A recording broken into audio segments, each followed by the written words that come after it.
Hey, welcome in, welcome in. Hope everyone's doing well today. I can't believe it's Tuesday.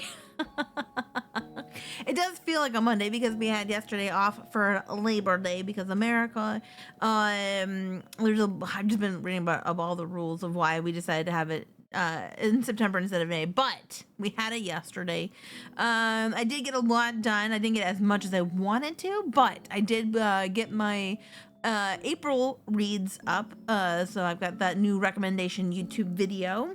And then also, I made my first YouTube short. I was just trying something new, and it worked out pretty well. I'm very happy with it.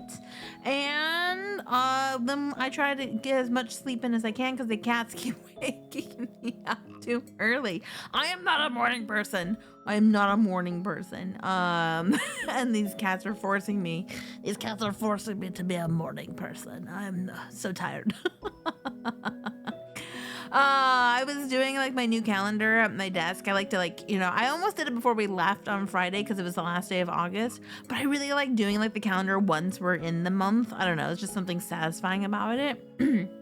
And so I like pulled off all the old months, and I was re-highlighting all the new holidays we have going, and it's like, you have 2.5 months before your next holiday. I'm like, oh, it's so far away. I can't believe we're in September already. It's been crazy with the time. Honestly, I feel like August kind of flew by. Like, I'm not quite sure what happened there. Guys, I also am killing myself with too many ARCs, but it is what it is. I'm in the middle of a retelling of Red Riding Hood, and I'm enjoying it, but I need to dive in like ASAP. But I just finished a very good, it's kind of like F1, but it takes place in space. It takes place in space. So there are two rivals from different racing teams. One's a rookie and one's a 3-time champion veteran. And it actually was a really good, I guess it was a debut novel by this author, Lily James, called Hyperspeed. Really fun, really well done. I liked it. I would not have picked it as a debut. It read very, very well, very smoothly. No no areas that like drag it down. The pace was all well. I'm like a mixed bag on racing ones because I'm not terribly fond of NASCAR, F1. I know there's a couple others, like different types of racing out there. They're okay. Like I'm not a big racer in general. So depending on how they handle the racing aspect of it, if it gets to be kind of technical, I can kind of tune it out a little bit, but this one, because it was in space, it was kind of really fun, and there was a little bit of the illegal street fighting thrown in there as well for funsies. So you had a tiny bit of Fast and Furious action as well. So it was a really good one. I was enjoying it, but now I'm on to a Red Riding retelling, which is it's such a shift, a tone shift. It's whiplash is what I'm getting. Oh man, but it's all good. I've actually been reading some really good ARCs. I'm very happy with the last few that I've had. That being said, I want to finish up I Was a Teenage Exocolonist. I don't know how much longer, like time wise, it's probably gonna take the entire stream to finish this. So I kind of want to jump in and get going on it. Oops, I didn't log that in. Oops. If anyone did anything, I'll apologize. I don't think I hadn't seen any redeems come up, but I forgot to set that to go. So now the redeems are good to go. All right, very good. I can remember to do things. Here we go. Let's pause this. Let's move that over.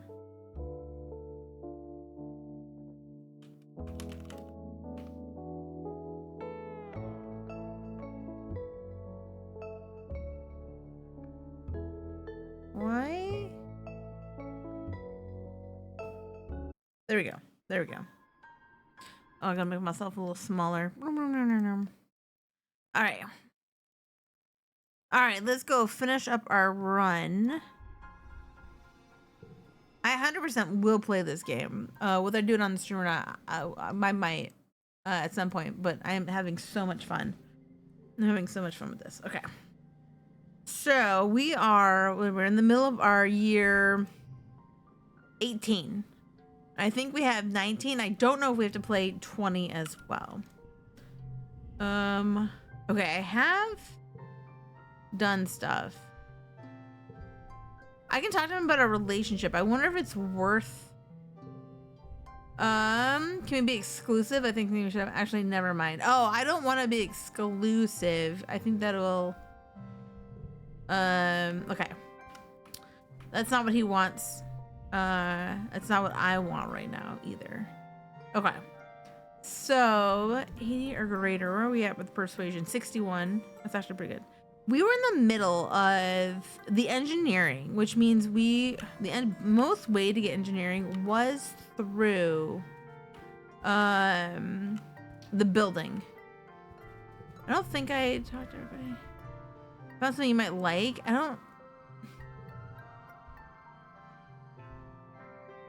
It's early dust. We don't know his birthday. Wet, early wet. She's early dust.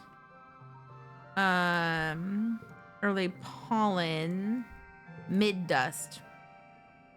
What do I have on me? What cards? What do I have on me? As far as I do have a birthday cake still on me as well. I wonder if I should just give it to him and see if he tells me when his birthday is. Otherwise, here.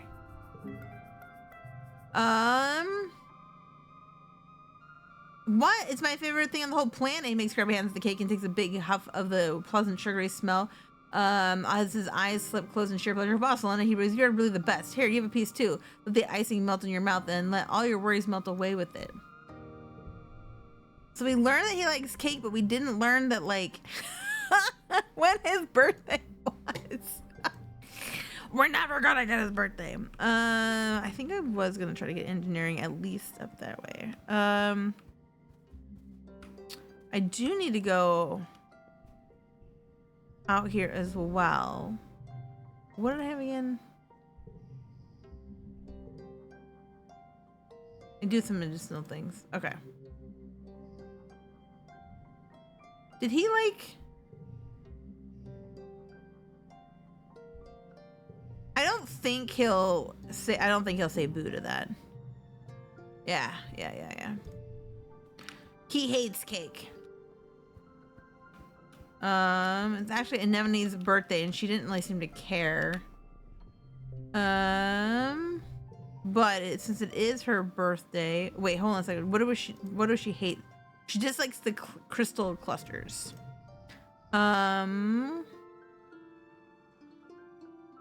Let's try the flower. That's it. She doesn't care about anything else.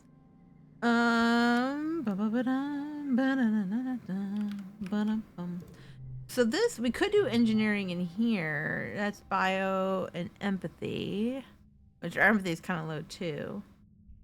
Where was the study engineering? Well, that just gives us one engineering. It does raise our. Oh, it would also friendship with Nomi as well. Okay, well, I'm raising my friendship with what's his face. So we did the kitchens once, I believe, or did we not do the kitchens yet?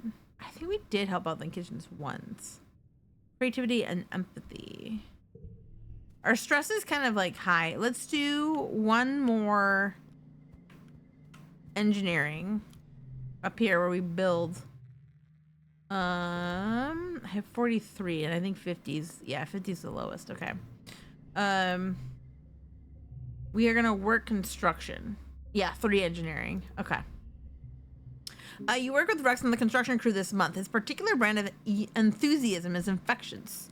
Every day feels like hanging out with your best friend.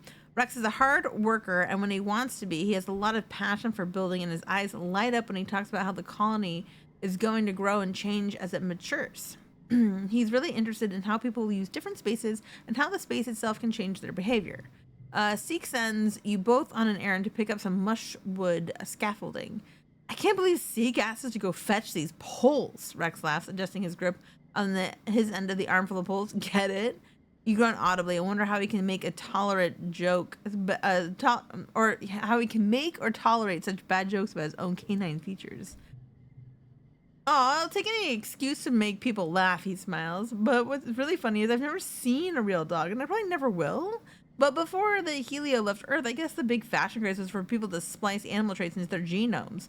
He hums, if I'm the only dog boy, does that make me super fashionable? You get to the construction site and start setting up the area for the scaffold. The mushwood poles are strong and flexible, perfect for creating temporary supports and light enough for two people to put them up quickly. You volunteer to be the planner. Ooh, +6. But it's a 6 with +5 to flushes. Or the climber. 6 with 2 if this is the highest value. What do I have on me right now? Flushes might be good. I do have a couple high. I think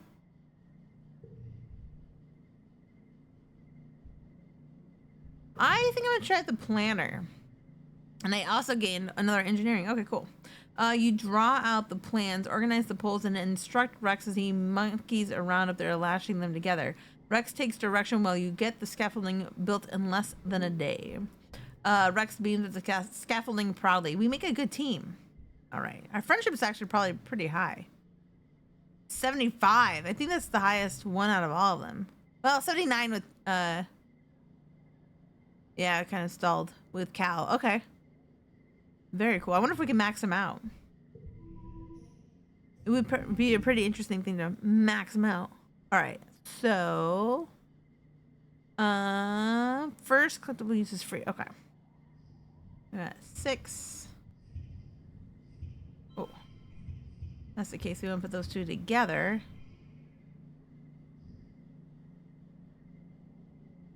Oh.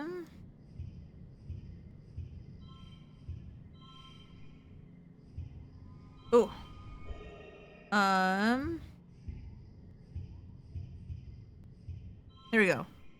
That's 40.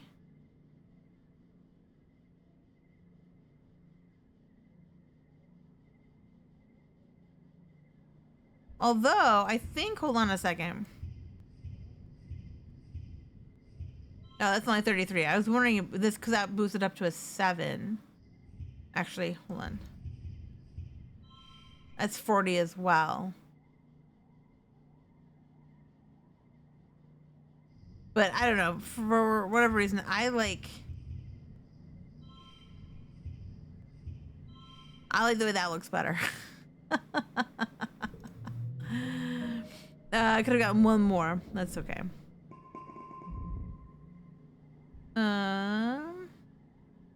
Our engineering is at 29. I think it's 35 gets the first.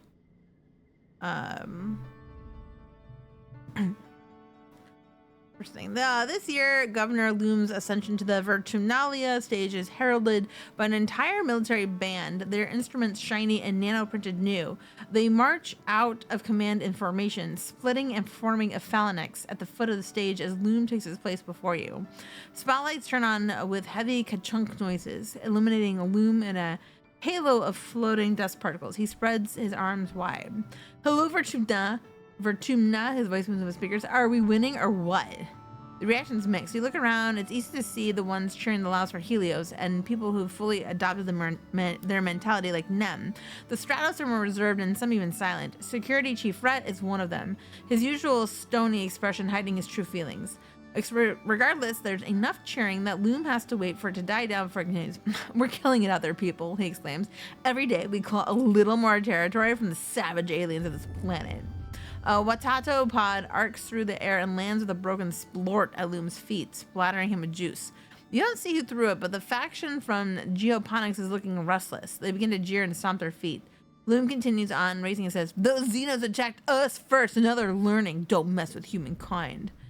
The crowd is now evenly split between cheering and booing. The Stratos are agitated, and you hear calls for things to return how they were, and how Loom and his soldiers are killing the planet. Even the council lined up before the stage and facing the crowd looks conflicted. "That ain't how it is," Utopia turns and hollers at Loom. "You don't even know what it's like out there. You just sent folks out there to die for your stupid war." Utopia hops on the stage and routes her own here speak through the speakers. "He's lying," she yells bitterly. "This year we lost 2 surveyors in the swamp, Sorrel and Queenie, and they'd be alive today if Loom hadn't sent him to clear out a manicore den for no good reason." She jams her fingers against the governor's chest. "The only threat to our colony here is you." Loom's smile doesn't change, but his eyes go cold. He snatches Utopia's hand and calmly, slowly crushes her hollow palm crystal with his thumb. You can hear the crunch of the bones of her hand before her feed cuts out. Utopia yelps as her knees buckle with the pain, her bravado gone. She holds her broken hand to her chest and is too shocked to resist when Loom shoves her off stage. The crowd is stunned into silence as well. Loom clears his throat and approaches the end of the stage, looming tall over the council. "Thank you for your input," he says icily. "Your concerns have been noted." This isn't the buffoon Loom presents on his daily holo vlogs, or the nuisance he is when he visits a worksite. You see something in his eyes you only caught glimmers of before. Hatred. "You Stratos are lucky we didn't crush you under our boots and take your colony by force," he sneers. "Before we got here, this colony was doomed. You're only alive because I was merciful." Just a bunch of burned up hippie fugitives. What was your plan for surviving here? Wishful thinking, singing songs, and talking to animals? Laughter ripples through the Helios. "You," he gestures to the council that jerks his thumb at his chest, "need us, not the other way around. I'm done pretending I need to listen to your opinions. If you want to live, you'll do what I say." He stares at Dr. Instance, who glares up at him with hate in her eyes as she tends to Utopia's hand. "Maybe it's time to clean house," he threatens. "We need team players here, one who share one vision for the future of Fortuna." After a few tense moments, C clears her throat. "Sir, shall I continue with the traditional formalities now?" Loom scowls down at Seek, then throws his hands in the air. "Whatever. Do it if it makes you feel better. You're all cowards." He turns and stalks off the stage, his marching band scrambling to follow him with his exit song. As promised, there are no contests this year, but there are plenty of food and alcohol, and as the sun begins to set, the Helios, including Vase and Nem, head straight for it and look ready to party into the night. The other teens seem a little less at ease. This, quite predictably, has already left.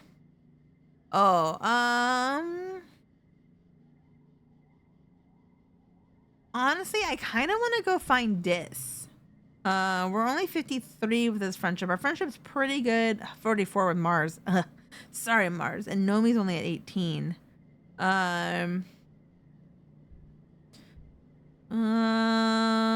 79, 44, 76.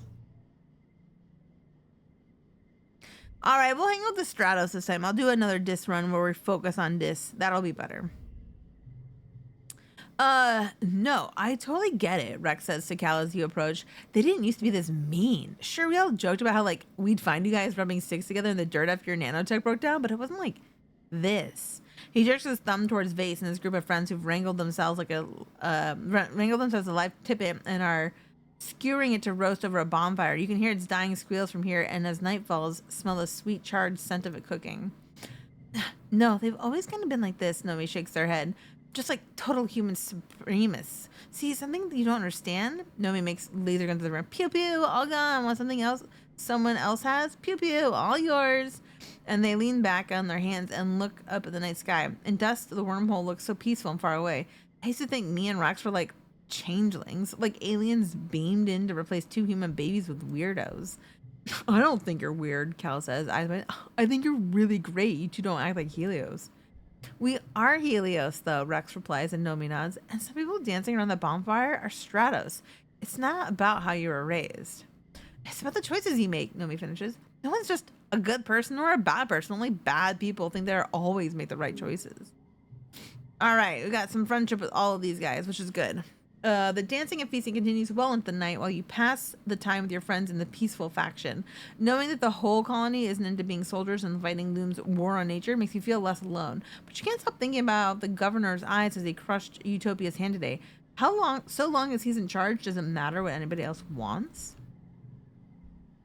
The week after from Tudalia, it's one of the hottest since you've landed. You're supposed to take time off for a much needed break, but it's just so humid and awful and tempers are short.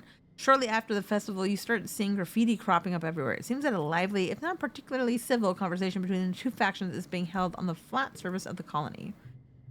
Loom announces zero tolerance policy for political graffiti, but you know that not every tag is being ruined, just the ones against the war, of course. The atmosphere of the colony is oppressive, as thick as the choking dust heat itself. Everywhere you try to relax, people just want to talk about the war. To make matters worse, the sweltering nights are making your nightmares intense again. You return to work feeling more stressed than before. I don't know if I can do engineering. If we do that, we get 4. That put us at 33. I think what we're gonna do this month is we're going to, I think I'm gonna reduce my stress this month. I think that's, someone has a mid-dust birthday. You're shooting the breeze with Cal in the shadows of the geoponics dome when he leans over and waves at someone over your shoulder. Perk, hey, over here. Perk jogs over to you. He's a heavy-set adult with tattoos sprawling up his arms that make him look like he's made of marble. He holds out a stack of Tiffins wrapped in his sash. Hey, you two. Seth and I were testing our recipe, and we ended up making too much. Figured I'd run some lunch over to you. Cal takes the Tiffins and not the first one. Lentil dal, he exclaims, inhaling deeply. No way. Perk looks proud. Rice the second one and a little something sweet in the third. You deserve it with how hard you've been working out here. You eat up 2, Solana. There's more than enough. Perk leaves you to divide the spoils, and Cal goes right to the dessert. Having 4 parents is the best. He mumbles around a mouthful of sour sweet cake. Cal's mom, Auntie Tara, is in a relationship with 3 other colonists. Perk's the newest member of his family, but even then, they've all been together for a while. Cal's always been surrounded by a lot of love at home. Cal swallows his food. You know, sometimes I wonder if I'd want to date that many people like my mom does, he muses. Like, finding one person who wants to date you and having the courage to ask them out is already hard enough. My palms are sweating just thinking about it. Besides, Cal continues, it works fine for my mom, but I kind of feel like if I find someone, I just want to be with them, you know? I want to put all my energy into making them happy. Oh man, here's the problem. Like, I'd like to flirt with them, but I really like Rex. Like Rex, like we got a good thing going on with Rex. Rex likes multiple partners. Although, I mean, Cal, I think him and Rex are like getting on like, was it fire on, like a house on fire? So, I think that's how it goes. They seem like they're where are we at with him? Oh, it's because we got to 80. 78. We're too below Rex. All right, let's flirt with him. Cal's eyes go in and he rubs it back and he's like, I didn't mean that, but I did not mean it either. He giggles and looks away, unable to meet your eye. The doll is sweet and fragrant, tastes all the better for being made and delivered with love. You and Cal eat your fill before Cal excuses himself to go back to work. All right, cool. So that didn't do anything. We just flirted with them, which is kind of nice. I think I'm gonna... I could also go... Well, here, let's first... no present. Do you want to go on a date? Oh, we can go on a date with him. Rex's ears perk up and he wiggles his whole body. Oh boy, do I. Let's go. We take him for a walk. You ask Rex if he wants to go for walkies, and he laughs, taking your arm as you head off from the gardens. You walk around for a while, getting all the fresh colony gossip from Rex, and eventually end up under a bow of flowering trees. Oh, this is already distressing me. We might not need to, like, de-stress other ways. Oh my god, stop me. I'm getting jealous of the cats. Like to cuddle up with Kai way more than me, and I'm so sad. They don't love me, and the cats don't love me. The cats don't love me. It's fine. I can handle it. All right. Rex takes a flower and tucks it behind your ear and gives you a crooked smile. This is nice, he murmurs, leaning in to kiss you. I could do this for hours. Well, So he needs engineering 40. Okay, so if he needs 40, and then we just got a little bit of less stress. Ooh, nice. Since we reached 20, I think we can talk to them. Nomi is camped out in the lounge. There are hollow pad screens spread out before them like a drawing table. And on their screen, there's a collection of photos of a manticore. Nomi looks between the two screens, their brows furrowed in concentration as they scribble directly onto the screen with a stylus. What are you doing? Well, Nomi replies fondly, I wanted to write and illustrate a story about aliens, like a Turbo Girl Hyperjet Transform, except using the Xenos here on Vertumna, like manticores and faceless and stuff. But they can talk, and instead of attacking the colony, they help people instead. That sounds cool. Thanks, Nomi chirps, scribbling happily on their drawing. I got the idea from the second Turbo Girl Hyperjet OVA. You know, the one where Medusa demons show up and the aliens and the Turbo Girls have to band together to defeat their common enemy? I remember that part. Let's just do that. Nomi looks up at you and starts, oh, they exclaim. That reminds me. So I'm trying to brush up on my Xeno anatomy, and I'm totally fine with writing, but they blew out a big breath, ruffling their bangs. Can I have them bend here long enough to make sure it feels right, you know? To make it go pop. And I want to just make sure I'm being, you know, sensitive about stuff I don't know a lot about. So I was wondering, could you help me with some of the world building? Oh my goodness. I'm so glad we have creativity up to 39. We just scraped by. I'd love to. You spend an enjoyable afternoon helping Nomi with their story. When you're done, they give you a big hug and thank you profusely for your help. You feel really proud of what you've accomplished here. All right, cool. So that puts us now, what, 22? Yeah, 22 with them. 78 with Rex. All right. I know what I'm going to be doing. Who's mid-dust? Mid-dust, what? I think they were, yeah. What? They're mid-dust. They dislike medicinal roots. It's their birthday. Why don't we try giving them... Oh, I can't believe. Nomi exclaims, making grabby hands at the pretty crystal. Happy birthday to me! I can't believe you remembered. Thank you. All right, they like crystal clusters. Nice. Nice. Because I gave them a cake once, and they were like, this is fine. But they, like, it wasn't something that they, liked. They were just doing it. Okay. I'm not even talking to Vase, because he's just, like, such a jerk. Okay. What? Yeah, let's go do that engineering really quick. 2 more engineering. And...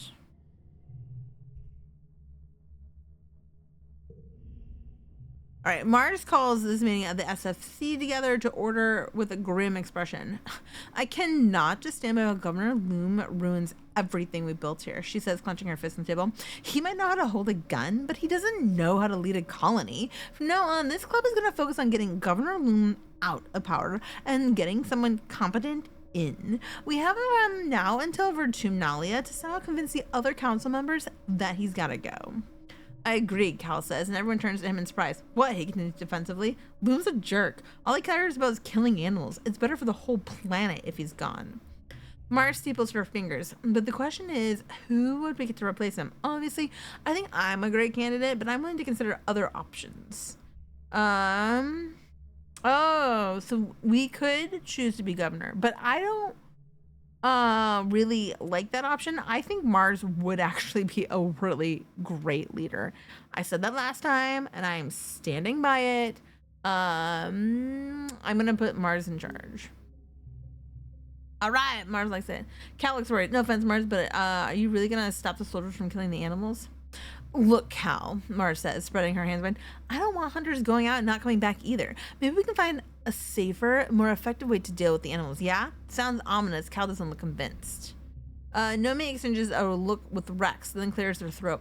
We support you, Mars. We think you'll be a great governor. But, Nomi continues, tracing their fingers idly over the tabletop. You're gonna keep it so the colony is fair and everyone has what they need, right? Like, I like that we don't have to compete for stuff and everyone gets the same treatment. Mars considers this. Well, I mean, I do like having nice stuff, but that's not a crime. Everyone else makes awkward eye contact and doesn't respond. Mars would probably stuff you in the recycler herself if she thought it'd pay out a new dress. Mars gathers everyone close. So the plan is we campaign in all the departments: geoponics, engineering, the garrison, the quarters, explorations, and here in command. Try to soften up all 6 council members and get them on our side. Try to keep this in the the down low. Then at the next Venturnalia festival, we surprise the governor with a spontaneous council vote and replace him. He'll never see it coming. Getting Chief Administrator Seek alone is fairly easy. No one wants to spend time around them if they don't have to. You explain that you're intending to hijack the elections at the Venturnalia in order to dispose Governor Loom. The more you speak, the more it's clear that Seek is already on board. Finally, they say, rubbing their hands together with a look of unbridled glee. I was waiting for everyone to realize what an imbecile he is. That man barely knows how to read. So you can count on your vote? It depends, Seek replies. You're not the only person with ideas around here. I was planning on making a go at Governor myself. They extend their hand to you, rubbing 2 fingers together, unless you can provide significant motivation to throw myself behind your cause instead. You're not certain wants to be governor is easily bribed is a great combination, but this is what you're working with here. Seek gives you a slimy smile. I don't have 100 kudos. I can't bribe Seek. Fine. I'll support you as governor. Seek's thin lips curl into a smile. You will? Oh, that's marvelous news. I'm glad we have an accord. You'll have my support when it comes to dispose of Loom, so long as I have yours when it comes time to vote on a new governor. Mars is in a sense when you report back to that you didn't technically secure Seek's vote. You calm her down by reminding her that it's not about who becomes governor, it's about Loom out. When it comes down to it, you're pretty sure no one supports Seek for governor. As long as they stand up and support your call for Loom to step down, you're not concerned about the vote that comes after. That's kind of true. That's kind of true. Okay, so we need...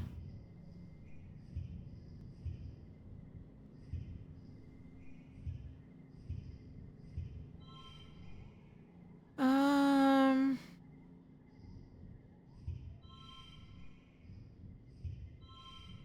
33. So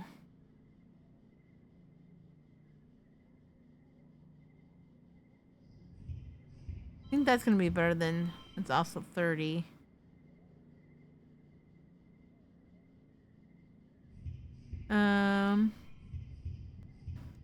Maybe if we do a 31.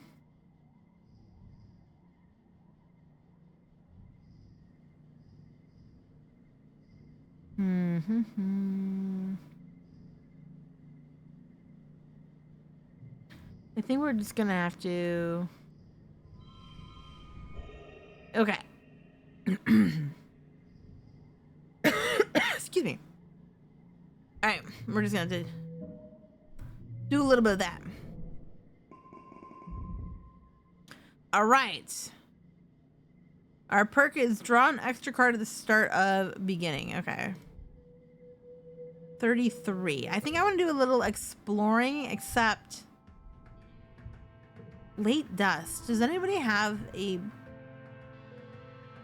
early dust? What? Early pollen, mid dust. All right, let's see if Cal okay, I still can't come in for that yet. Where's Cal? So what does he like?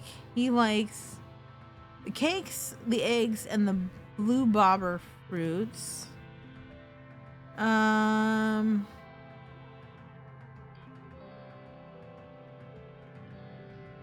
I don't know if we learned his birthday. Finally. We finally learned Cal's birthday. His birthday is late dust. So, very good. Okay. I think what I'm going to do now is get rid of some of the stress that we've got going on.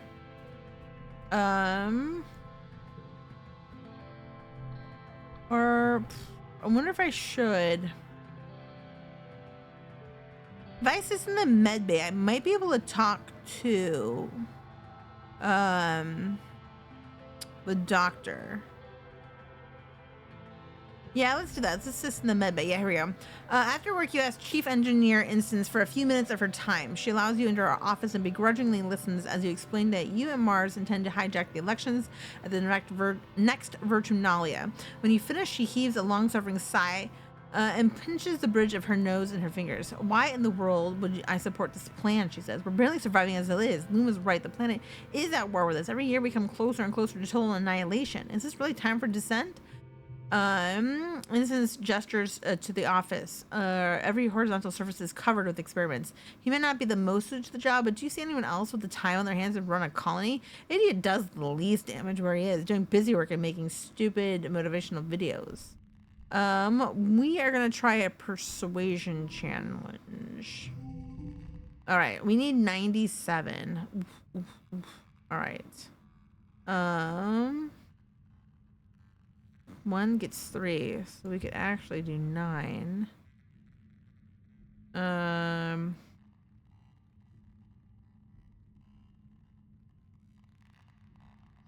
What if it wouldn't matter? 6. That gives us 9.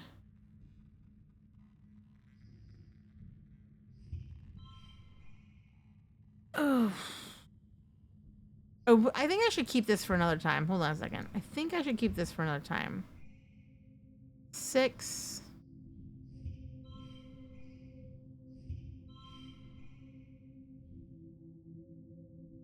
$19.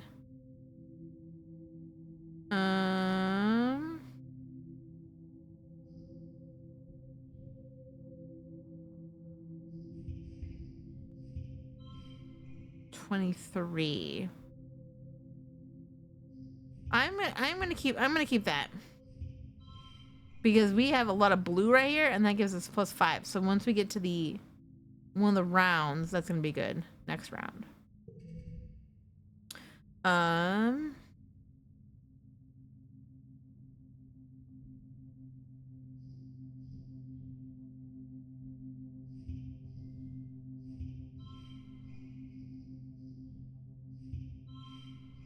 $17. 22. 1, 2, 3, 4, 5.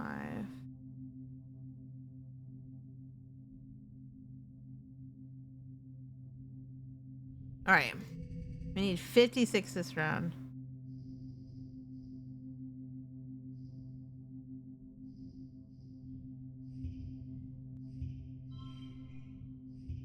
Ooh.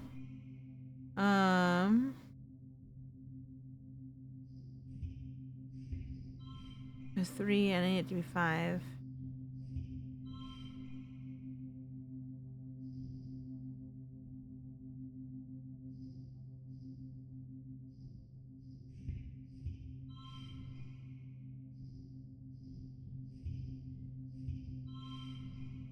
That's 48.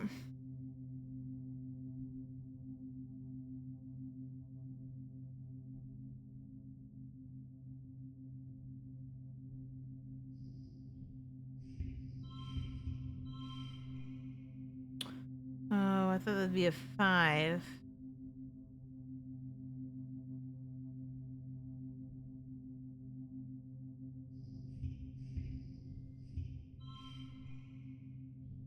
Four.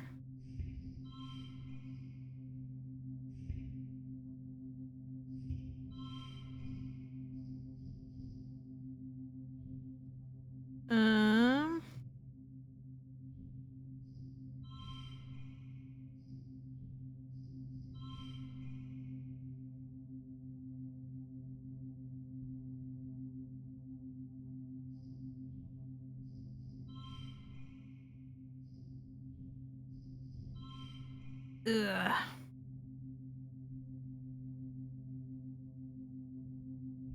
All right, let's push through. We're gonna just be victorious. We're just gonna push through. All right. Instance hasn't survived this long under a hostile regime by being soft. It's hard to convince her that you have a chance to outsloom, but she does like to win, and she appreciates a good game of 8-dimensional political chess. If you win the election and you convince her you will, she'll be free. Well, she says, sitting back in the chair, it seems that you might actually be cut out to be our next governor. You have my support. She gives you a stern look. When you strike, strike it to kill, she says. If Loom knows I'm moving against him, he'll put me on the wall.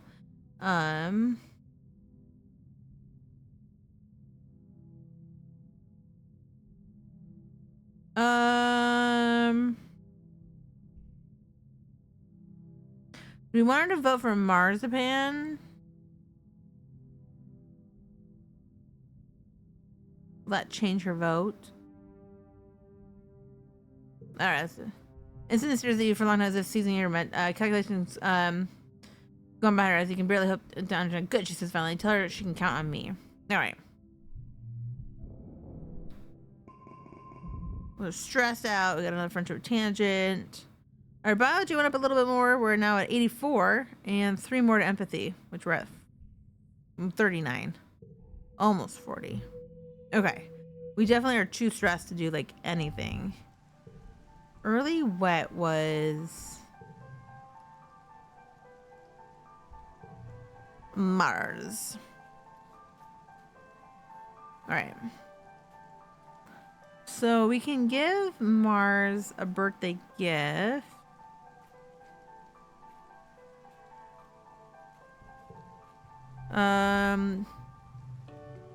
She likes the flowers and the crystals. I have a lot of crystals, so I can give her them.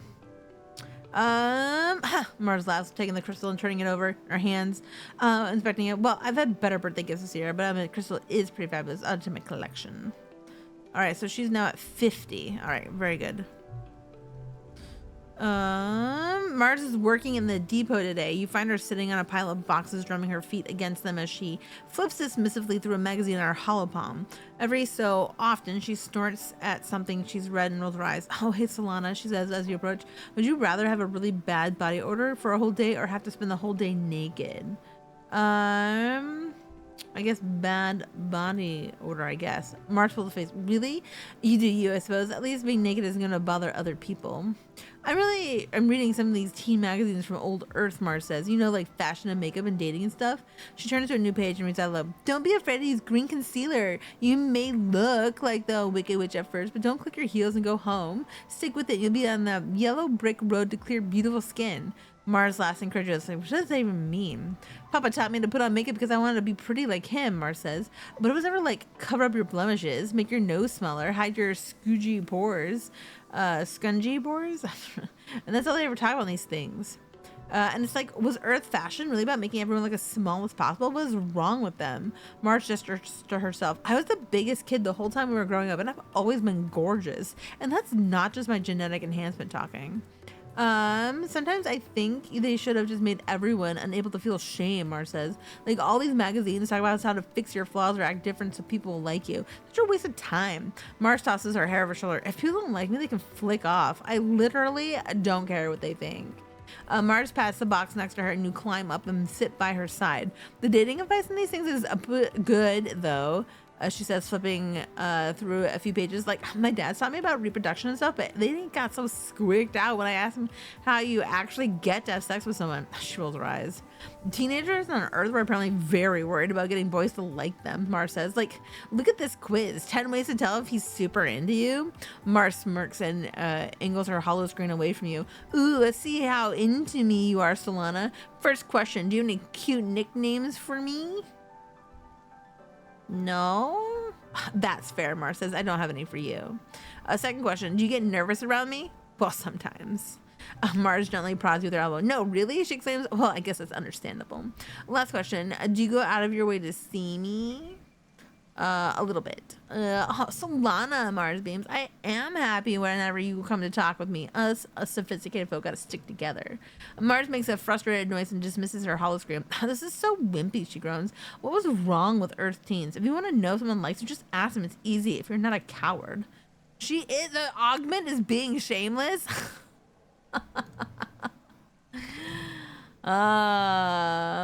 Upgraded memory, Marge's ambition too. Nice. All right, up to 7 now.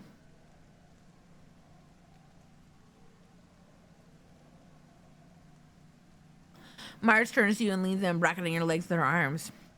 You can smell her body lotion, light and floral, and feel the heat of her chest against your arm. She pouts and looks at you through her lashes. What is it about you, Solana? Do you like me? We learned more about her. Rebellion and loyalty. She's right in the middle. Quiet, not spoken. Very, yeah, socialist and capitalist.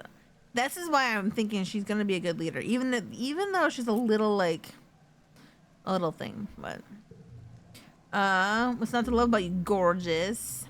Mark smiles and tilts her head back. I didn't say love, she said, but I'll take it.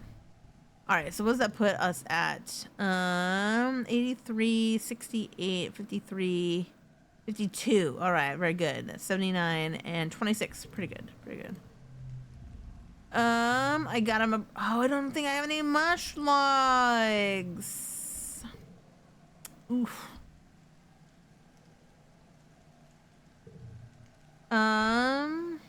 Hugs incoming. All right. Let me see if I can find. Oops. Okay. Okay. He's got something. He's got something. No. Not you. Not you. Hey, Solana, over here. You look around and see Rex gesturing you towards a bit of tarped up rubble. You head over and, excuse me, pop your head inside. Rex peers at you from the gloom. His heterochromatic eyes gleaming in the light of the hollow. Okay, look, he says. Get in here and close the tarp behind you. You settle in cross-legged beside Rex, and he shares his hollow screen with you. Look what I found, he says seriously. On the screen were some, well, wow, those people are not wearing clothes, and they would very much like you to know that. Now that you're an adult, it stands to reason that you'd have access to adult entertainment. But wow, is that all just there, isn't it?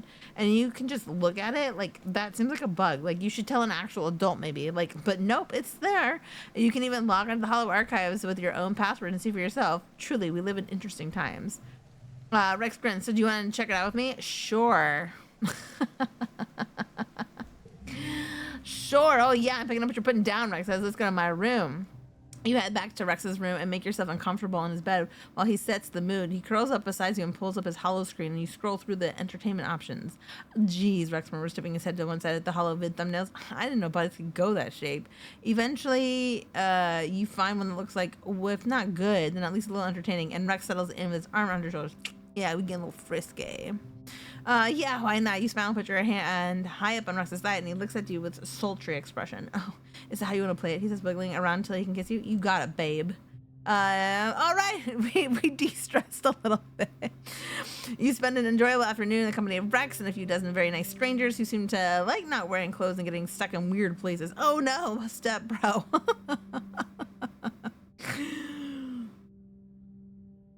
Oh no. And if you learn a few things, a few new things to try with him, some hands-on experience, well, that's between you and this blank screen. Eventually you have to get up, stretch your legs, rehydrate, and the like. Rex stands up and stretches up on his toes, and you enjoy the view. Whew, he exclaims, scratching his tummy. He grabs your canteens and slinks back into bed with you, laying his legs across your lap and putting his head on your shoulder.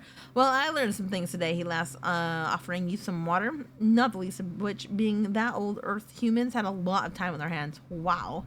He looks up at you with adoration. I had a lot of fun, he says quietly. I'm glad you're not all weird about, me thinking other people are hot. I love that you love love. Actors are different. Well, actually, I love that you love love. I do love that he loves love. Rex's nose wrinkles and he laughs. Yeah, that's one way of putting it. He wraps an arm around you and sniffles under your ear, making you go, "You're the best, Solana. I have such a great time with you."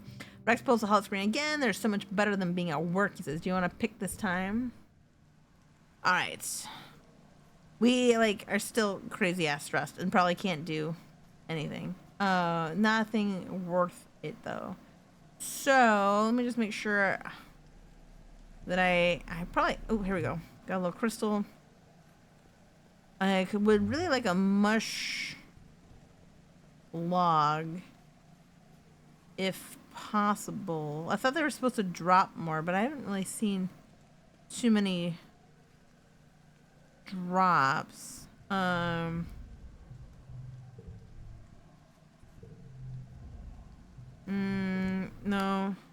Okay. We are not going to explore because I have to de-stress. Oh, okay, so no. We know mush logs and cakes. Okay. I don't think there's anything to talk to Cal about... Okay. Yeah, yeah. Oh! I'll take that back there. I'll take that back there. Okay. So let's go. I'm going to the wall, which is why... Go into the wall. We're gonna relax on the wall. You meet with security chief Rhett, knowing he'll be a tough sell in this whole political coup business. He sits behind his desk, hands clapped, listening intently as you explain how you and Mars plan to dispose Loom during the next Terminalia festival. When you're done, he shakes his head and sits back. You're not an idiot, Solana. You know what you're asking me to do. Having the garrison on your side would make this a military coup, he tells you. If you learned Earth history, you know that those aren't a good look. Why should I support you? It'll be peaceful. I'd make you governor. I would make Mars as the future of this colony. I'm gonna go with Mars as the future. We're back on Mars. Rhett laughs. You're a regular old politician on the campaign trail, aren't you? You got a lot of guts asking me to remove a professional soldier from leadership during a time of war to replace him with a child. Why the hell shouldn't I go tell Governor Loom right now that there's a mutiny underfoot? What can I say to convince you? I wanted to go to the wall. I don't have much stress to work with. 92. Oh shit.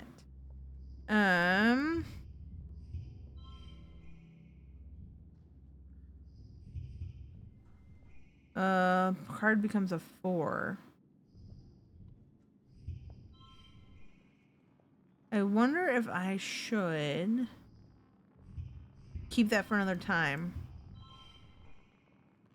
22.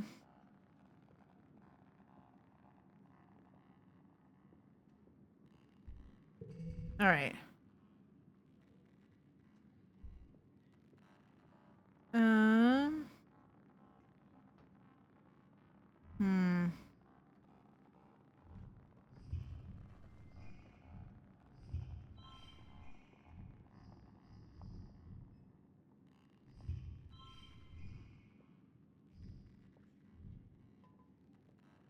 Oh.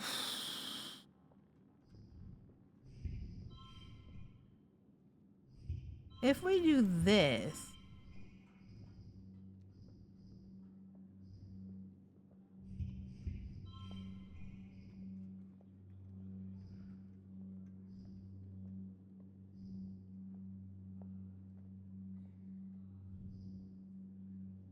Hold on a second. Oops. No.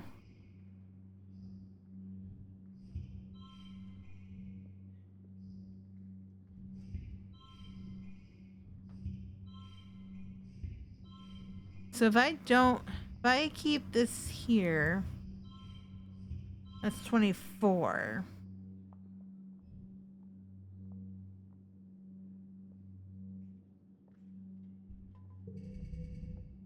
All right.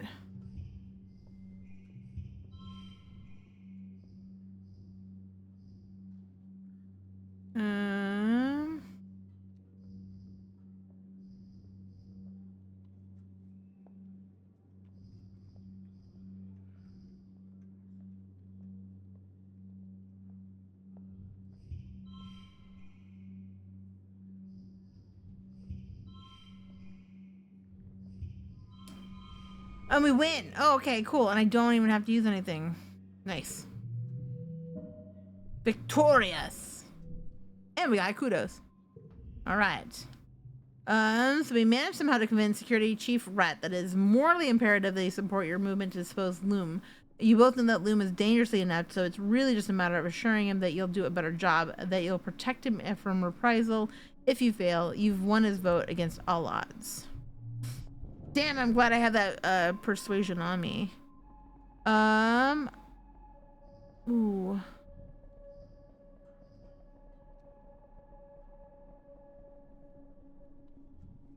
Honestly, we probably should forget Cal's pet sock. Yeah, let's forget that one.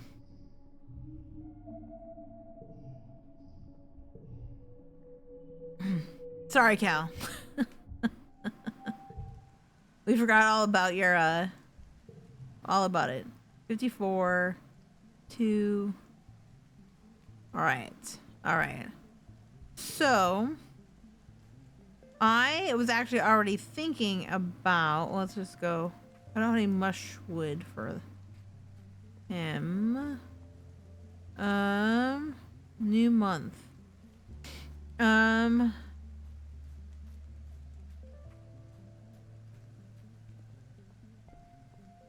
All right, I think what I'll do is we're gonna go exploring now.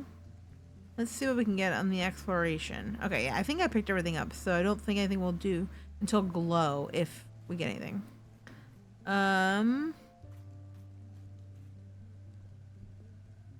It's actually what, mid what? Late. Early. Late. Mid. It's probably his birthday, but I'm not giving him anything. All right.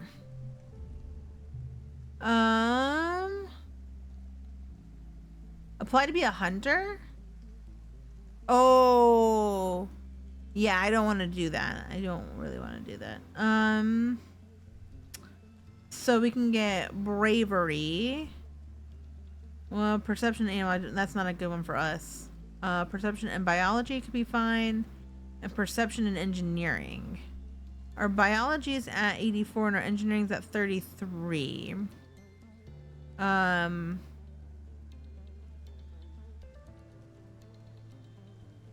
Engineering's so low, but this will give us 2. Oh, and this will give us friendship with Dis, which just won't do that. So let's do the ridge. Let's do the ridge. All right. We have to talk to her. Maybe we can convince her.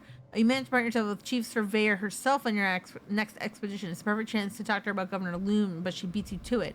Whew, this year is easier trucking when we had our hover bikes, Utopia says as she hauls herself up a particular difficult stretch of terrain.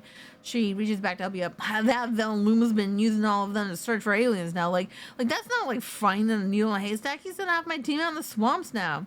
She gestures at her empty holster. Without weapons, I might add. He's bleeding us dry out here. She scrubs the back of her hand across her mouth. That snake of a man thinks every little thing is war. I don't like getting attacked by animals neither, but I sure miss being able to explore that planet without Loom getting his paws all over my division and taking my resources for his damn messy war. Funny you should mention. You tell Utopia about March's plan to overthrow Loom at the next Returnalia. She seems excited by the prospect. You forget how young she is compared to the other council members. Sounds stellar, she says, clapping you on the back. The only question is, well, who you got in mind to replace him? Oh, we got Marzipan. Mars? You told her, really? Isn't she a mite? Well, she's young. She crosses her arms and gives a thought. Well, I was only 22 and I became chief surveyor. I guess it's not too far stretch, but why Mars? What's she gonna do different than that chauvinistic float cow's arse? Pitch me. Okay, let me tell you what we'll do. We're gonna do another persuasion challenge.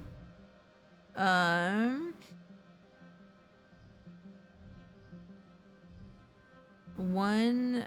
Oh, this card gets 2. 1, 2, yellow, and a slot gets. Okay.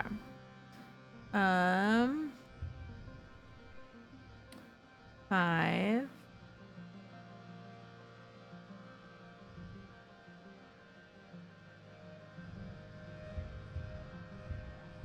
Ugh, 13's not a great start. Honestly. All right. So let's go with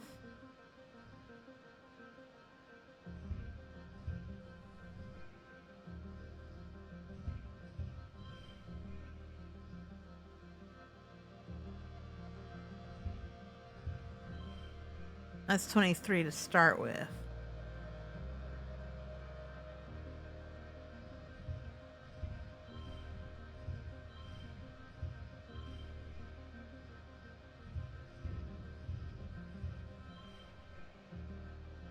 I'd really like to have these yellows on the next round, though. All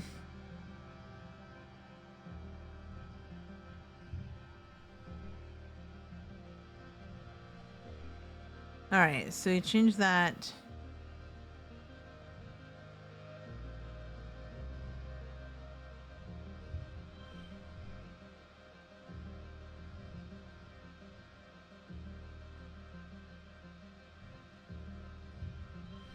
16.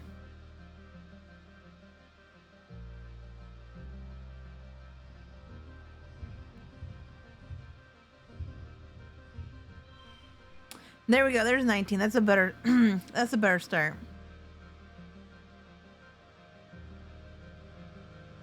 That's a better start.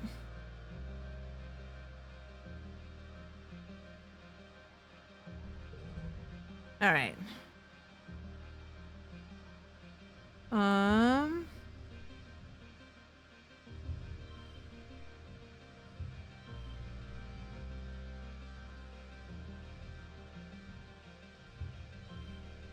22.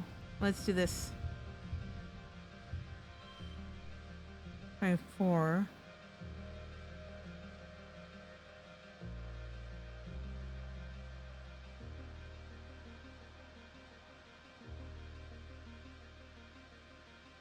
Yeah, I think that's going to be the best way to do it. 29.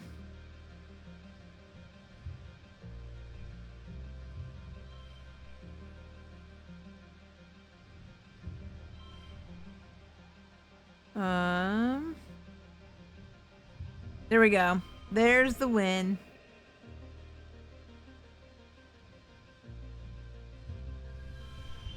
There's a super win. Oh, we could have gone. We could have. Oh, we got a persuasion. So that works for me. You and Utopia set out for a hard day's work surveying. As you work, you explain your plan and how Mars will do everything she can to protect Vertumnus once she's governor. Utopia listens patiently for your pitch to your pitch for her vote, giving you ample opportunity to explain your position. By the time the second sun is beginning to set, it's time to head back to the transport. You've made a solid ally. Utopia slings her arm around your shoulder as you walk back. Here's a tip from one young buck to another. Don't let anybody ever tell you you're too young, she says. You've been here on Vertumna just as long as any of us have. All right, very cool. So, let's see what we can do now. There's a, we'll get another flower. Won't get any marsh wood. I didn't think about that at the time. But I don't think we did this one last time either. You're getting thirsty. You feel for your backup canteen, but it's missing. Somehow you lost it since you left this morning and you're out of drinking water. The suns are high and hot in the sky, making the ground waver. Oh no, we did. Oh, maybe not. Making the ground waver with heat, haze, and mirage. Your mouth feels dry, so dry, and your head is starting to ache. You're pretty far from the outpost. You can make it back, but that'd be it for this expedition. You'd have to go home.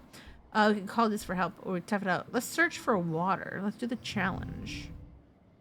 All right, so this one's locked.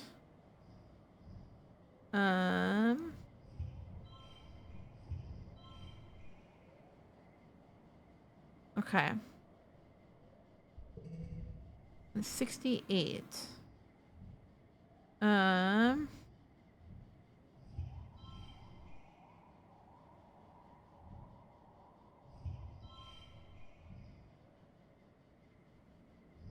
Card becomes wild. 24. I think I'm gonna keep this one. Oh, but then that doesn't become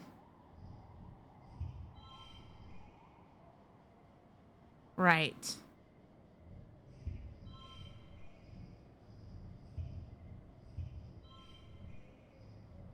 What if I do this though? Gives us 28, which is pretty good. All right. I need 17.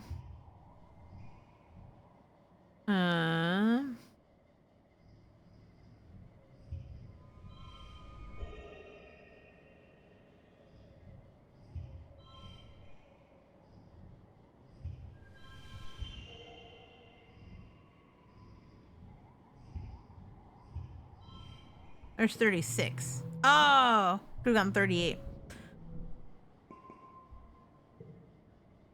There's, oh, we minus our stress. Very good.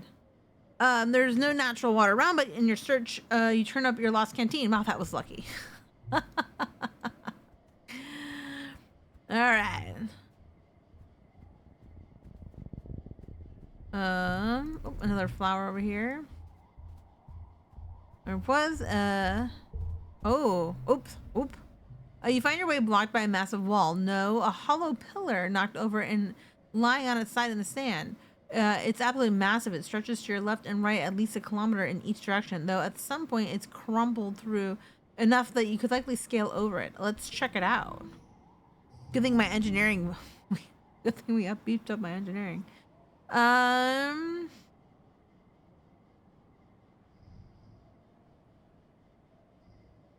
Man, oh man.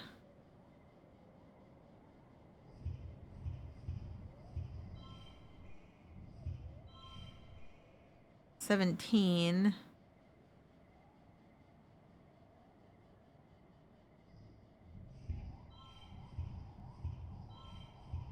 Or 16, or... Ah, that's bad. All right.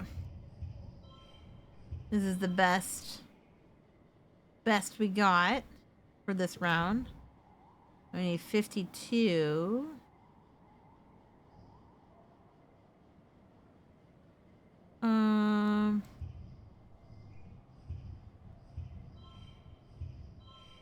I guess it's 25.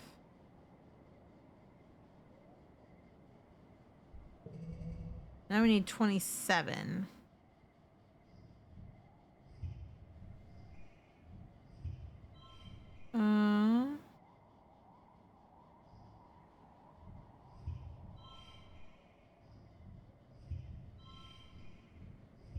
And that's a straight.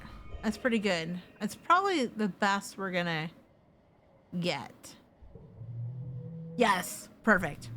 Perfect, perfect, perfect. Oh, and we got another engineering. All right, 34.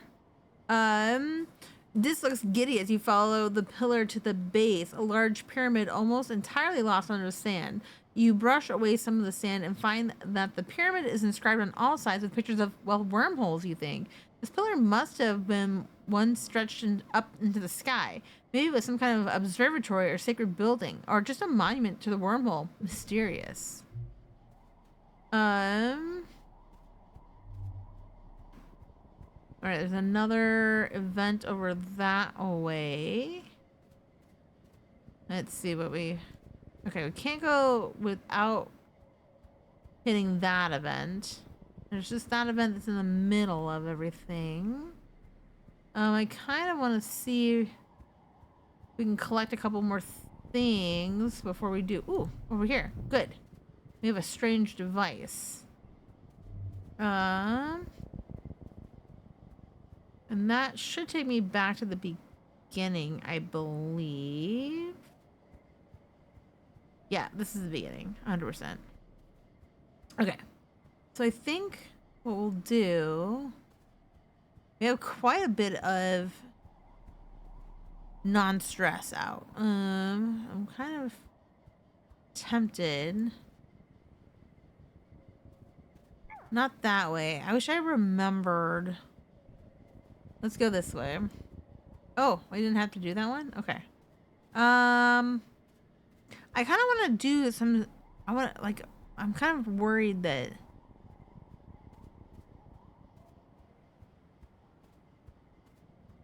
Not worried, but... Okay, let's do this one. I want to make sure we have an... Oh, I don't have to do that one either? Oh. Thought that was going to make me do that one, honestly.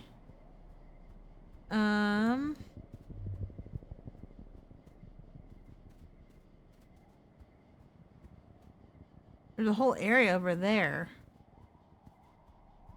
Oh, there's this. Okay. I would want to make sure I have enough stress to talk to him. This is an entirely different person when he's outside the colony walls. Without people constantly trying to correct his asocial behavior, it's like he's blossomed into someone who's actually confident. The more time you spend with him out there, the more glimpses you catch of the real disc. I bet you can't do this, he says, jumping off the huge boulder and doing a cool roll at the end. Wait, no, bet you can't do it without your eyes closed. I can. You and Dis cavort around, daring each other to do more and more dangerous things. Dis isn't scared of anything. You think you see something up on one of the plateaus above you. The cliffside is covered in convenient vines. Dare him to climb up there. Dare Dis to race you to the next checkpoint, or dare him to kiss you on the lips. I would do this one. I think I'll freak him out, but we're gonna take a chance. It totally freaked him out. Oh, he's so freaked out right now.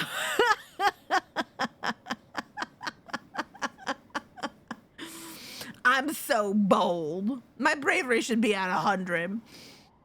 Dis goes pale. Why? No, that's not the same. He claims you're cheating. Wow, you might have found the one thing Dis is scared of. He insists you pick a real dare. All right, climb up there. Okay. Dis scrambles off the cliff, no problem. He turns around on the top. Now your turn. Well, you dared him, so you got to follow through. The vines are slippery and dangerous, and some of them are even live and wriggle when you grab them. You lose your grip right at the top, and you slip and start to fall. But Dis grabs you. Oh, nice. Where's our bravery at now? 47? Okay. Got you, Dis exclaims, pulling you over the ledge. Your heart is thumping and you're all sweaty from fear, but you did it.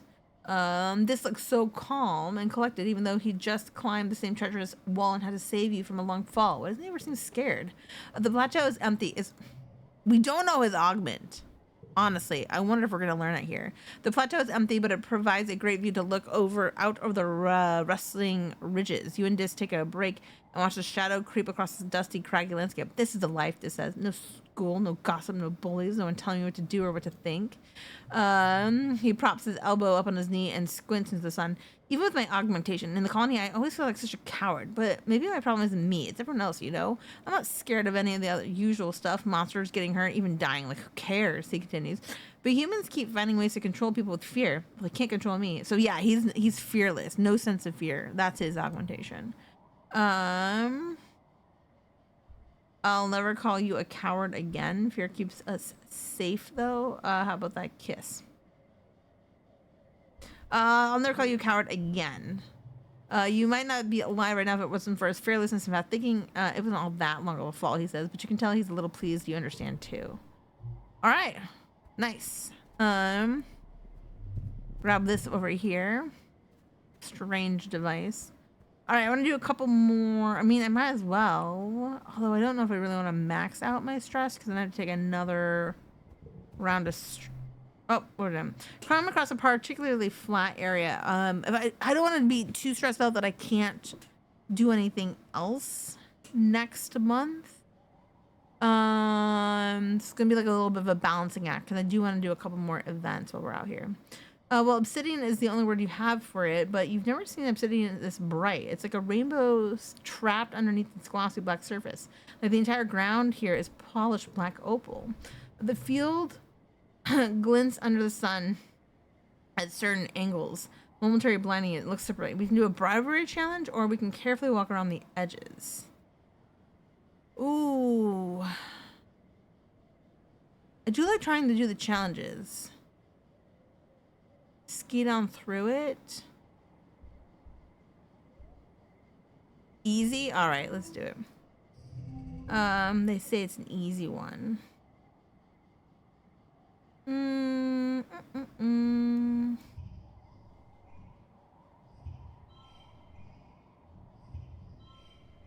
18.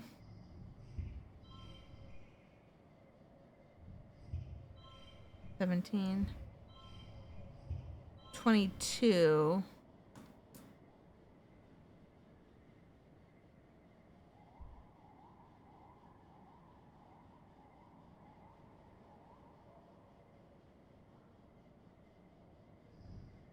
Let's keep that one in our pocket.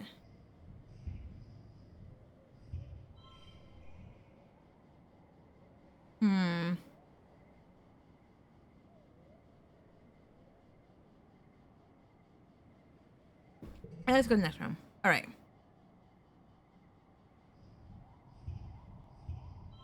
$13. Oh, no. We gotta get rid of that one. We gotta get rid of that one.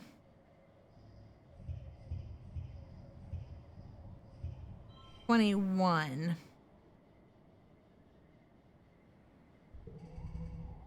I need 33.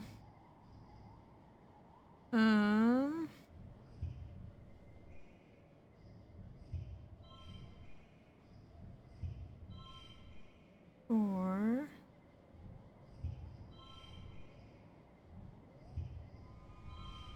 38.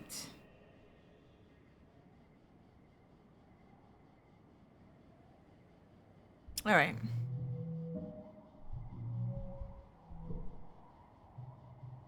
A little stress. You take off your shoes and glide around your socked feet. You take a tumble and get a little bruised. But have a blast too, minus stress. Do some science while we're here. I got some engineering. Nice. You find a patch that's a little different and take some readings. You confirm the material is not natural. It must have been created by the conversion domain because it's the same stuff that they made the thumpers out of. Silica mixed with some trace organic elements. By looking at striations on the cliff nearby, you determine this entire region used to be covered in a thick sheet of this dark glass rock. In most places, there's now a layer of soil over it, but if you dig down far enough, you'll probably find this layer everywhere. Like the whole place has been glassed. Another reasoning? Ooh. Hold on. 52. All right.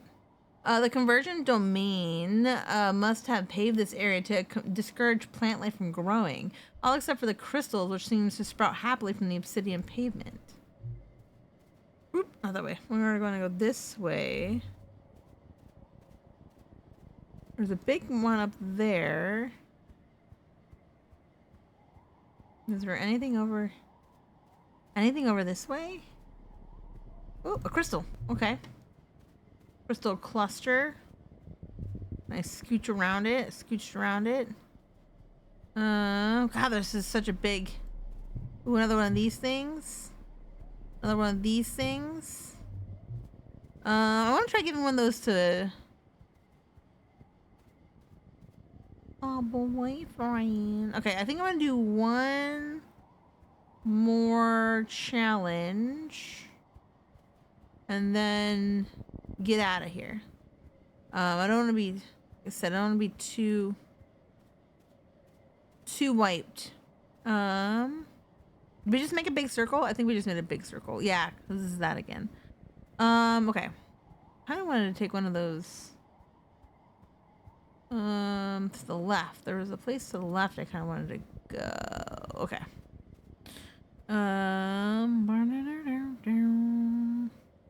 It was up this way.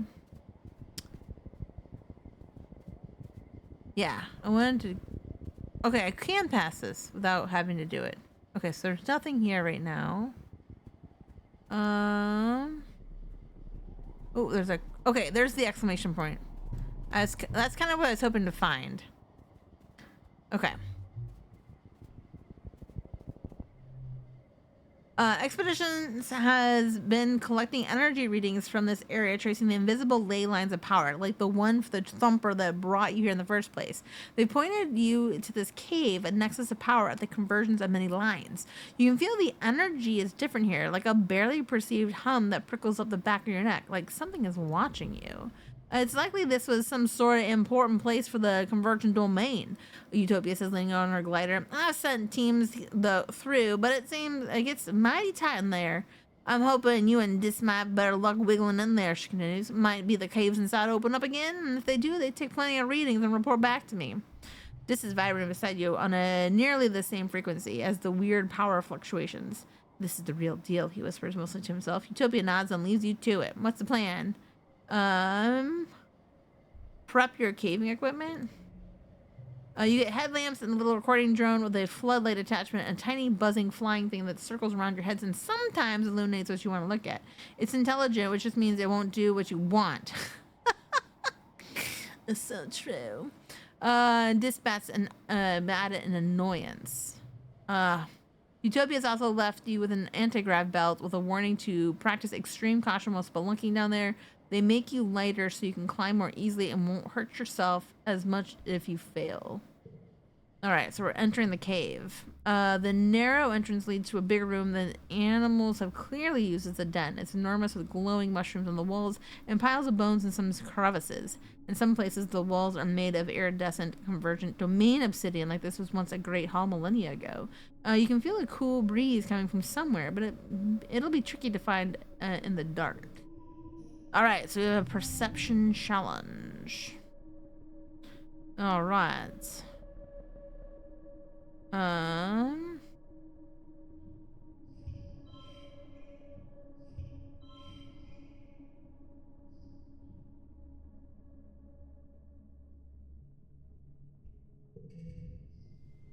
Value is locked.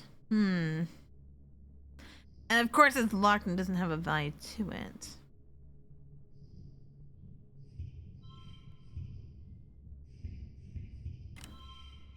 That becomes 28.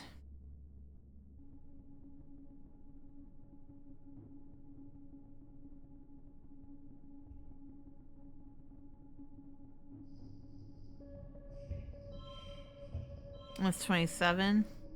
Okay.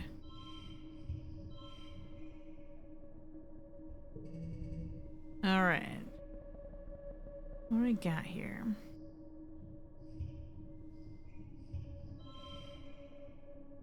Hmm.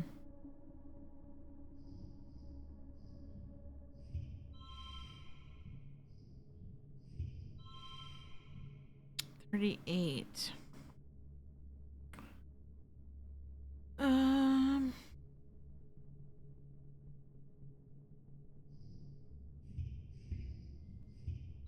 37, 37, 37, 36.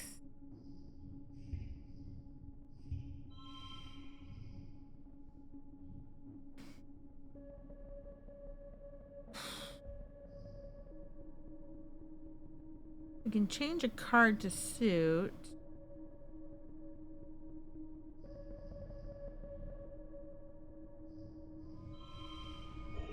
All right.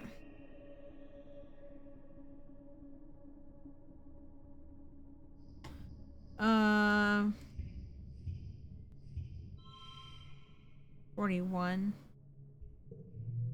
All right, we are victorious. Ooh, another one to bravery. Our bravery is at 40. Oh, almost to 50. Ah, we still got to get that to 50. You find the source of the breeze by tossing some fine sand into the air and watching which way the dust blows. It's a very tight crack. Good thing you and Dis are so small. You squeeze through and have to shimmy along on your bellies for about 10 meters, pushing your gear ahead of you. It's uncomfortable, but Dis's excitement draws you on. Past the crack, there are fewer signs of animals. The walls are smooth grown obsidian, which has kind of melted rainbow oil slick look. There are deeply carved glyphs on the walls at various intersections, like room designators or street names, you wonder, and other kinds of basins, alcoves grown into the rock, full of odd protrusions, all ancient and worn and inexplicable now. It feels homey. You come to realize the convergent domain must have lived underground. That's why there were so few ruins on the surface. As you follow the cave complex down, it's clear that this used to be a well-traveled path. The corridors branching off the other places are now blocked off as if a big earthquake had rattled the whole area. Only this one main path is still clear. It's too convenient to be a coincidence. The floor of the cave slopes downward like a slide, and it's quite slippery. We are going to pay attention to our footing. You follow the cave system down, down, down, all the way that must be the bottom of the cliffs. You have to climb down a 3-story wall in the last section and are grateful for your anti-grav belt for making it easier. You're still tired though. You can see the dim light below. Daylight? You emerge into a hidden valley totally surrounded by tall cliffs. Did you just come down all that way? You're surrounded by the ruins of convergent domain buildings in much better condition than the windswept ones on the surface. It's perfectly still here and as quiet as space itself. What was this? This whispers reverentially. Some sort of converger facility? And it feels so familiar. You remember this place from your dreams and feel a throbbing sense of importance that is a bit unnerving. Something momentous happened to you here, or will happen to you someday. You poke around a little, then call Utopia and give her your coordinates.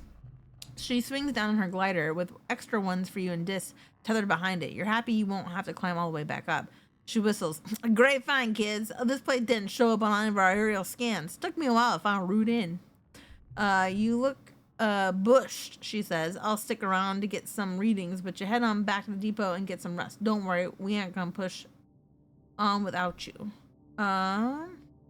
Keep exploring or go home. So I think we're gonna go home now because, like I said, I don't want to go too far out of my I stress. All right, 2 to engineering, which put us at 37. I think 40 is what I need for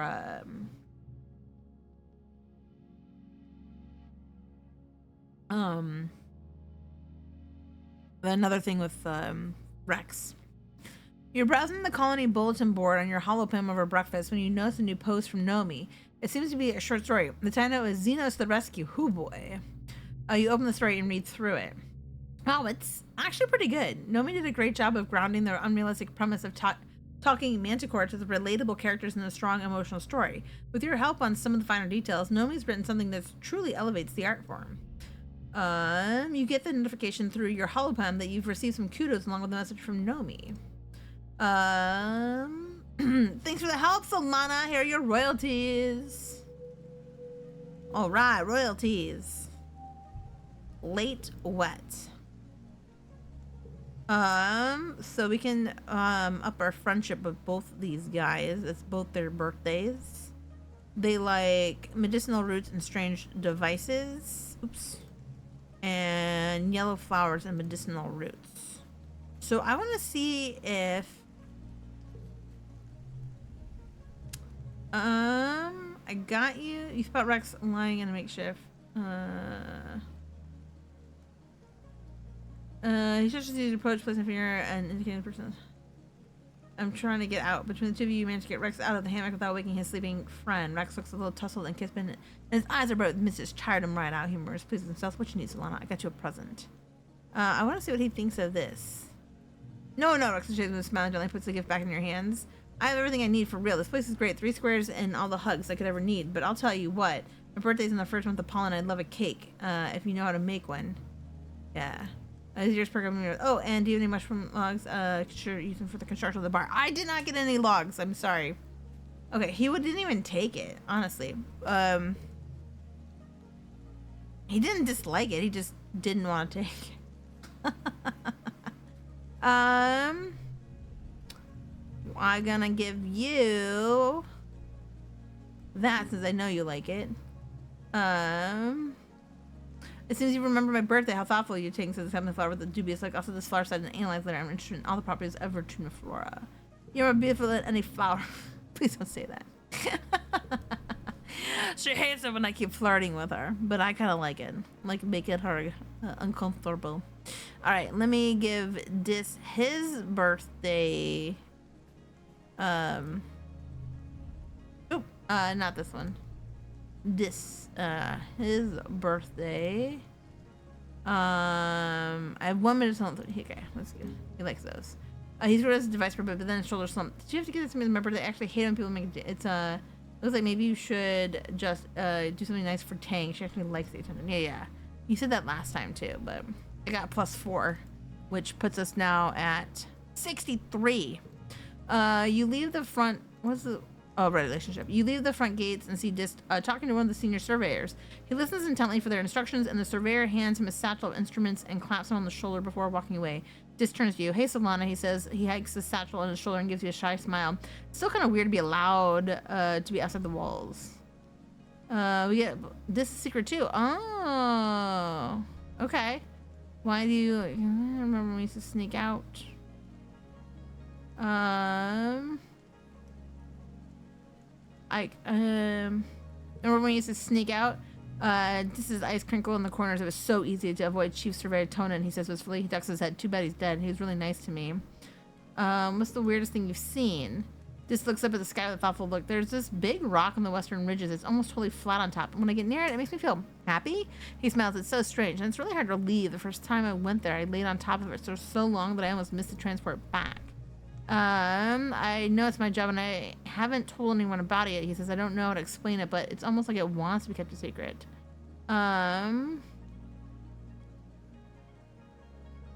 Neat, I won't tell anybody. Alright. This looks pretty busy, so you can buy and get back to his work. You have to keep him for secrets for now. So he is super high in rebellion, which we kind of figured. Adventurous and wild. Alright. Perfect. Alright. I think Cal is actually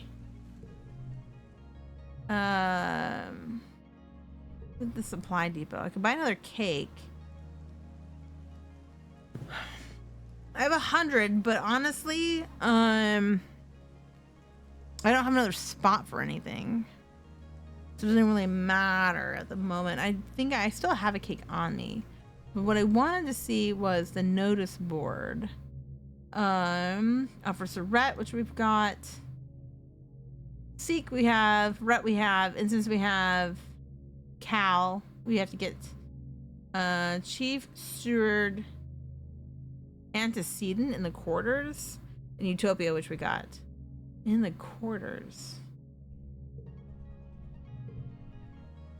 Does that mean we have to... Is that Annie? Alright. Let's do the kitchen then. Let's do the kitchen this... Yeah, we can do the kitchen this one. Help in the kitchens. Visit the spa. So we can upgrade these. Oh, okay. So, select a memory to forget. Oh, we can forget some memories here. Oh. I can pay to forget one of these. Alright. We should probably... Well, this one for sure. I want to forget that one.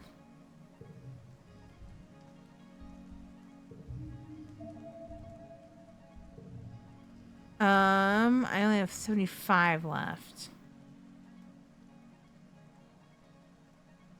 The only one I'm kind of thinking about getting rid of... I have 2 babies. Alright, we're good for now. Let's help in the kitchen. Anne is easy to track down. She's in the rebuilt crutch, giving a bottle to one of the new babies. Despite everything, people are still having babies. It's incredible to think. Oh, Solana, she said, giving a gentle smile. Would you mind passing me that canteen? You hand Anne the canteen that's been just out of her reach, and she juggles the bottle to hold it and the baby in one hand while she takes a grateful drink. Never enough hands, she says. Someone should figure out how to give us telekinesis. Let's use science work on that. She laughs, which rocks the baby in her arms. What can I do for you, Solana? Well, Anne listens patiently as you explain the plan to force the vote at the next Virtunalia to dispose Loom. When you're done, she sets the bottle down and lifts the baby onto her shoulder to burp. That's quite a plan, she says, rubbing the baby's back. You've come a long way from when you were this little. I'm so proud of you for sticking to your guns no matter what happens. So can we count on your vote? Anne makes a thoughtful noise. Well, I'm not one for fighting any wars on nature. Honestly, I'm so busy with living quarters and the kitchens and the crutch. I barely pop my head outside these days, but... I do trust Loom to do its best for us. He's a little empty in the noggin, but he's surrounding himself with good people. That's what matters to me. The baby lets out a wet, sounding burp, and Anne coos at it. Great job. Good work. Better out than in. Well, Anne says, turning her attention back to you. What do the others think? If they're on board, I don't mind chipping in a vote that makes it a majority. I have 4 votes. Oh, look at you, Anne says fondly. You really are. You're really serious, aren't you? How wonderful to see you all grown up. Somewhere in the crutch, a baby starts to cry. Anne stands and excuses herself. You'll have my vote, dear heart, she says. You can count on your Aunt Anne, just like always. Alright, so now we get to work. Value is wild, but...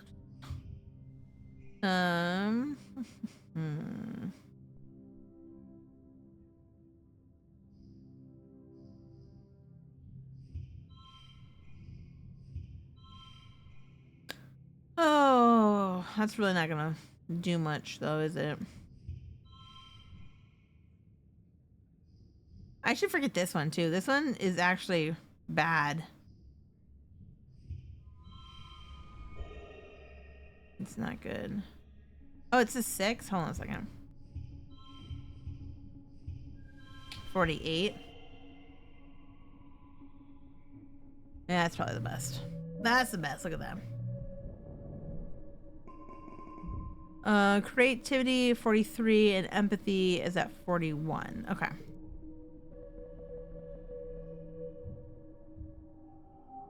Now we're in the glow. I gotta get him on board, but let's first kind of do the spa. With the spa, I want to get rid of. Where's that one? That boring. That's a bad one. There it is. Let's forget that one. Okay. There's Cal. I don't really want to give him anything. Let's see what we can find really quick in the glow. Although I don't think we ever find Rex, honestly.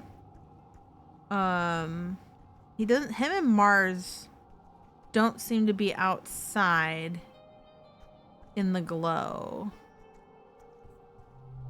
I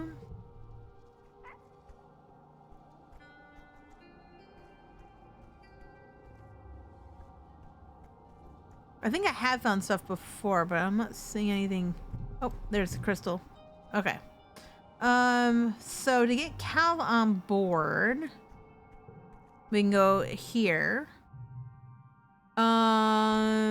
Research would give us biology and organization. Work on the farm gets us biology and toughness. Toughness is actually pretty high. Toughness is at 80. Organization is at 67 and biology is at 84. And shovel dirt, I think, is just toughness. 3 toughness, which is not good. +1 friendship. +1 friendship. Okay, so those are both the same. We get more kudos for the other one. And toughness and biology. But I think we want biology and organization. Yeah, let's do that. Back in the lab, you have all the right equipment to properly examine the radioactive plants you found. Maybe you can find a way to protect yourself from them so you don't need to drag a radiation-proof envirosuit with you every time you go to that part of the planet. Radiation poisoning isn't the killer it used to be on Earth. With medbeds, you can flush out deadly doses of radiation in a few hours. It could still make you really sick, though. High enough doses could kill you before you're even able to reach a medbed. How confident are you that you know how to protect yourself? Oh, 40 for engineering. We're at 37. I think I'll be okay. You take a careless approach to protecting yourself from the radiation. Can't be so bad that you won't be able to go to a med bed in time, right? You wear gloves and a face shield and get to work. so stressed out. After about a few hours, you start to feel dizzy. The dizziness quickly becomes a nausea, and while you're puking your guts out in a bucket, you have to admit that you're probably feeling the effects of radiation poisoning. Radiation poisoning? Who could have predicted that? You're not done with your experiment, though. Keep going. It's fine. Oh, indestructible youth. What's a little hair loss and diarrhea? It's just a plant. You're better than a plant. This might be one of the dumbest things you've ever done. You'll be in the med by wishing it killed you for at least a week, but you did complete your experiment. You discovered that the radioactive part of the plant is confined to the carpel of the flower, its reproductive organs, and that the petals act as a radioactive shield to protect the rest of the plant. If you press the center of the flower, the petals close and block the radiation enough that a person can pass by without feeling sick. Neat! You should be able to put this to protect yourself next time you encounter this plant in the wild. You find yourself time alone with Chief Cultivator to talk about your plan to peacefully dispose Loom. Talk to Cal. You don't even get to the part where you explain how much better the colony would be without Loom before Cal. You have my vote, he says, or Mars does. Whoever you think is best. You have like a sentient trippet I could vote for. Literally anything is better than Loom and his stupid war on nature. Well, that was an easy one. You can count on Cal and have a good head on his shoulders. All right, so I think we have all the votes now. Random card locked on. Of course it's locked. All right. That's 37. 32. Okay, so we definitely need this one to make that one.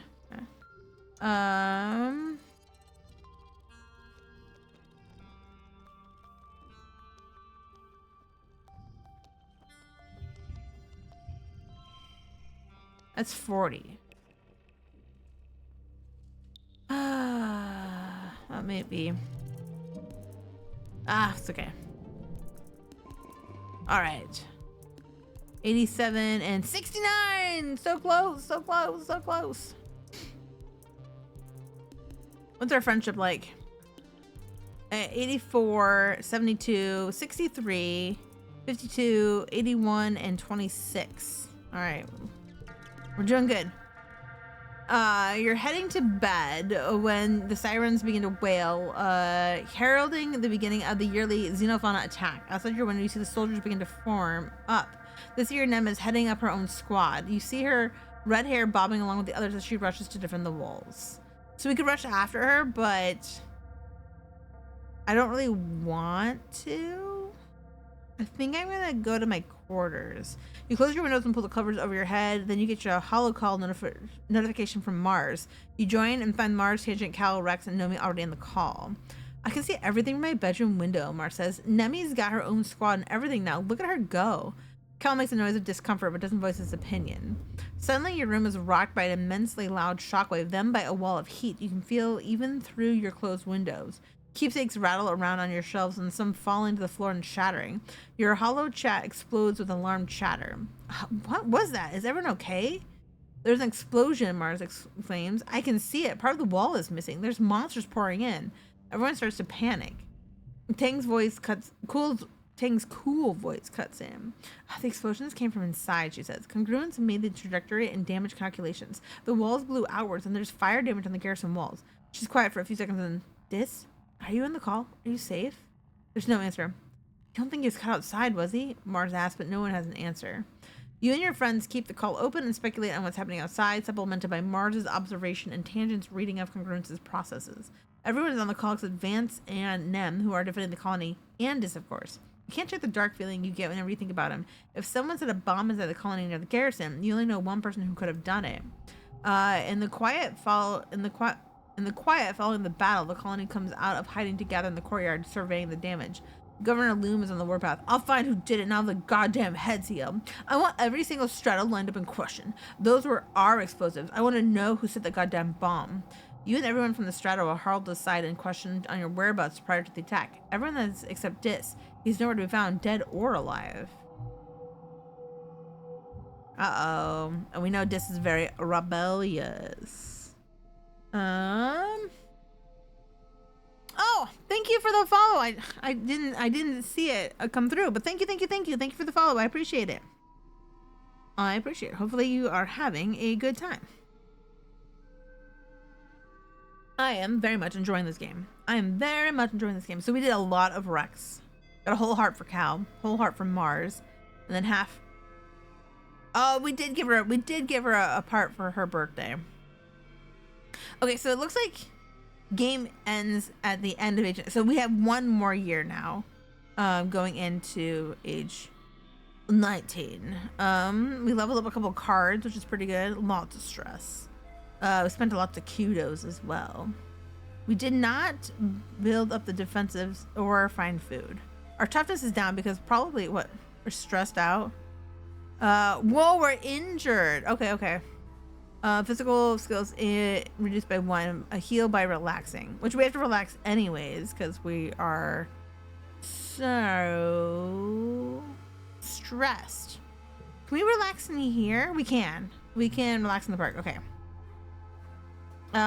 Just curious if there's anything around that we can collect really quick. I wonder if Dis is even still here now. We might have to go search for him. I don't have any mushroom wood for him. There's an anemone. Oh, okay. Tangent is about to duck back into engineering when you approach. She winces and shields her eyes from the sun. She looks at you miserably, and you notice that her right eye is glowing faintly. It's my new hollow eye implant, Tans says. Its ghostly glow snaps in and out of existence as she blinks. I seem to be experiencing some unpleasant side effects from it. It's similar to that of an ocular migraine. Tank confesses. Instance warned me that this level of visual information can be difficult for the human brain to comprehend at first. You agreed to follow her into engineering to get out of the sun. It's similar to a holopalm, she explains, still holding her forehead squinting, with an infinitely large screen because it projects it directly into the oculars. It used to belong to Dr. Instance, but she passed it down to me to help with my work. I'm sure you'll get used to it soon. Tang sets her jaw and nods determined. I know I will. It's only pain. It's more than an implant, Tang continues as you follow her to the medbay lab. Hollow eyes are on the very forefront of human augmentation. They represent our next steps towards ascending as a species. She touches the red scar where her hollow palm used to be. No more clunky screens, no privacy concerns, she says quietly. Elegant, integrated design. It observes the motion of my hands and uses to generate an AR interface for my entire field of vision. It's partly powered by my own metabolism. Through the magnets embedded in my skull. It's beautiful.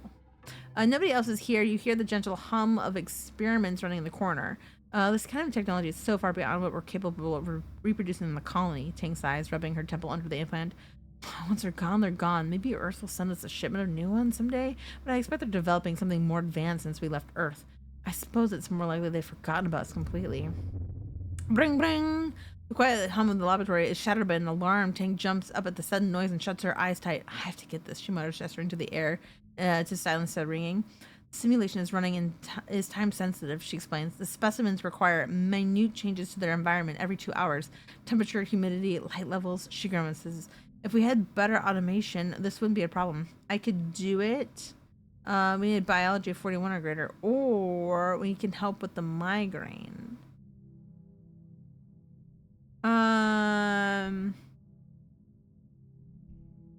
Let's help with the migraine. You are in medbay after all. You rummage around for a bottle of triptans and a cold towel. Tangent grudgingly swallows the migraine medicine and lays down on a med bed with the towel over her eyes. You shake your head. This girl needs to take better care of herself as you apply pressure to her temples. She slowly breathes in and out. After a few minutes, the tension in her face eases. I feel less human now. Thank you, she says with a small smile. She wobbles over to her experiment where she uses the computer to set the environmental parameters for what seems to be some sort of fungal growth comparison. When she's finished, Tang slumps down to the floor in a corner where it's nice and dark. She folds her arms and lays her head on them. That should buy me 2 more hours. Tang shifts over wordlessly, inviting you to sit down beside her. Her arm is cool to the touch as it rests against you. Tang turns to you. Thanks for your assistance. Okay, I can flirt with her, but I'm gonna have her space. Tang gives you a slight smile, barely visible in the faint glow of the time. Thanks for nothing, I suppose, she says. Please don't tell Instance that my body is adjusting poorly to the hollow eye, she adds. It's only temporary. This stupid flesh prison is not allowed to draw the limits on my form. So we could hang out here. I could try the wall as well, since this is now... What we got here? Hugs incoming. To the friendship. Okay. What I need to do is sit the fuck down. Dish in the dirt. But I need, what do I need? 80 in persuasion. And I'm only at 62. Let's go here. I haven't done this one in a while. Because I can also relax in the park. I might also be able to do something with my pet as well. You and Cal go for a walk with your hot eye, Optimus Prime. Cal loves the little creature and they love him right back. They must instinctively know that Cal is a safe person. Cal scritches Optimus Prime's chin. You're so lucky to have a little friend. You can feel that your hot eye is starting to trust you more. They're still pretty skittish and you don't want to see what those claws on the end of the foot can do, but they seem a lot more relaxed in your presence. You're petting it when it starts to chitter at you in agitation. Whoops, so it's wrong, Optimus Prime. It flips over on its back and wiggles. Its lighter stomach fur looking impossibly soft and enticing. Do you dare? Or is it a trap? I dare! I dare to pet him. I dare.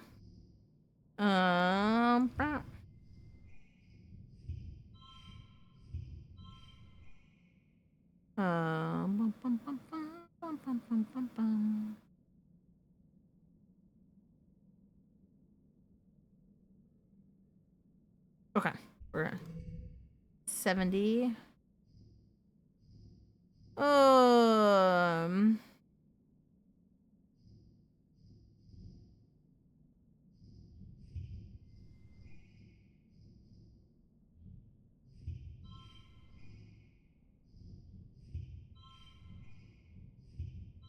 32.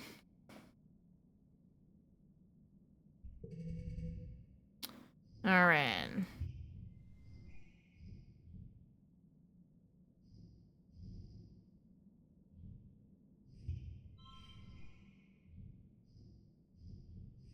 Oops. I'm gonna try something here.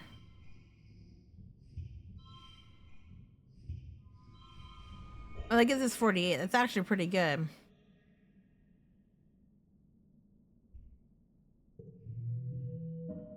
Yeah, we could have gotten 51. Oh well. Oh my god, our Popeye upgraded. Gain 2 less stress and plus 2 to bonus pairs. Cool. And we got an updated animal, so that puts us right at 80. Very good. You're too smart for this too smart to fall for this trick. After a few moments, Optimus Prime seems to lose interest. They spot a bug circling lazily overhead and flip back over on their foot, chittering as they begin to track it with their 4 blinking eyes. All right. I don't want to forget 2, but a +1. No, you know what? I'm not gonna do that. I'm gonna keep both of those. Done. Yes, keep my memories, police. Keep my memories, police. The investigation into the bombing during the Globe attack continues all month. Governor Loom and his goons can't find a way to pin it on any of the Stratos, and over time people come to accept that Dis was probably the culprit. The rumor doesn't make anyone feel better, but it does take the heat off the others, including yourself. As usual, for this time of year, your dreams have been more vibrant and invasive. You have trouble distinguishing dream from reality during the day, and you dread falling asleep at night. Huh? How did Alpine get into your bedroom? We're gonna follow it. Yes. You chase it out of your balcony door and find yourself on a thickly wooden path, the mushwood pressing in close to every side. This light is weird here, pink and glittering, casting teal shadows. Popeye disappears down a hole in the ground, and without thinking, you dive after it, squeezing your shoulders to fit through. You tumble into a cave, beautiful and surreal, shimmering with a light that seems to come from within. When you take a step forward, granules of pink sand crunch underfoot. The cave opens out to a forest that seems lifted from the fairy tale. The sunlight beams through breaks in the trees, illuminating a path of mushroom-ringed stepping stones that lead you to a small cottage. You spot the Popeye hurrying further down the path. Ooh. Do I want to follow the Popeye or visit the cottage? The sunlight beams illuminating the mushroom and leads to a small cottage. I want to visit the cottage. Dis is here. It's his home, you think. He's hunched over a woodworking bench and looks up as if you called his name. You realize the alarm that he's working on himself, as if he's part tree. He waves at you with a hand that ends in small blossoming branches. As unsettled, you hurried onwards through a door at the rear of the cabin. Too late, you realize the door opens into empty air and you tumble. You land hard on solid ground, your breath whooshing from you. It's hot here, impossibly hot. The twin suns beat down on you, burning your skin on contact, and the air is almost painful to breathe. In all directions stretches a barren wasteland of dead trees, like bones puncturing the dry skin of the planet. You rise from the dusty, cracked earth and begin to walk, stumbling over the bones of unknown creatures. You don't know where you're walking, only that the horizon doesn't change. The red sky just stretches overhead like a great bowl of heat pressing down on you. A great roar shakes you, and you turn to see a chimeric nightmare, a manticore, but with Governor Loom's face. He towers over you from a podium, his claws clacking and his tail thrashing as he proselytizes. We primeval forest fellings, he chants. We the rivers stemming, piercing deep the minds within. We the surface broad surveying. We the vigil soil upheaving. Overhead, the sky is streaked with smoke. You hear a rumbling in the distance. Run from the ground or stand to face. Let's stand to face it. Rebellion. Nice. You plant your legs and refuse to look away from the beast. With a yell from behind you, Mars appears and swings a sword made of light at the Loom abomination. Its head rolls across the dirt, but it continues to speak. You turn from the scene and walk away, feeling the memory of it cling to you as you push and claw your way through another reality. You stumble forwards into a dark, glowing forest. Blessedly cool air brushes your cheek, thick with moisture and making your face wet as if you've been crying. The path wends upward, flanked by humanoid figures carrying candles. Some are wearing robes, some armor, some lampcoats, and enviro suits in formal wear. Some are elderly and some barely 10 years old. All turn to look at you, and you realize with a jolt, they're you. Every single one of them is you. You see yourself reflected in their eyes as they gaze upon you dispassionately, a line of possibilities stretching out as far as you can see. The Popeye crouches between the ranks and gazes solemnly out as you pass. You walk steadily upward, feeling your unflinching gaze follow you. Overhead, the wormhole hangs in the sky like an overripe fruit, bending the heavy branch of space and time towards you. It's so close, you feel as if you could touch it. You stretch your hand out, seeking. You wake up. We gain insomnia. Great. Lack of sleep is making it hard to think. Mental skills are reduced for 1. Great. I was trying to get my engineering up to 40, but that's going to be hard. It's your birthday. You're 19 years old, only 1 more year as a teenager. Early, quiet. Is it like for 3 months? Okay. Great. We're an insomniac. I don't have anything for him. I need to find some mush wood for Rex. I would like to go exploring some more because this is gone. And I feel like I might need it. Oh.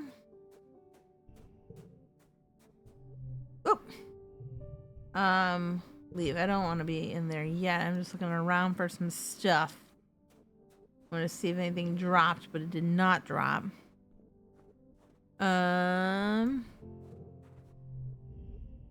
don't. Oh, let's go on a date with him. Rex's ears perk when he wiggles his whole body. Oh boy, we go back to this place. You steal away from his room for a few hours, but Rex shows you, well, quite a few tricks he's learned. What a good boy. You're sure to reward him appropriately. After all, positive reinforcement is important. I don't really need that, but it's fine. And a hug. Okay, that didn't do anything this time. Well, this time.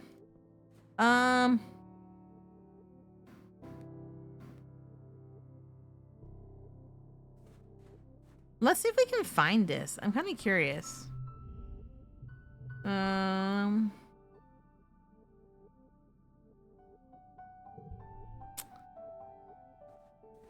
Or I could do cooking, which would be creativity and empathy. Let's go get 2 more bravery. Let's go get 2 more bravery. I'd like to be at 50 bravery.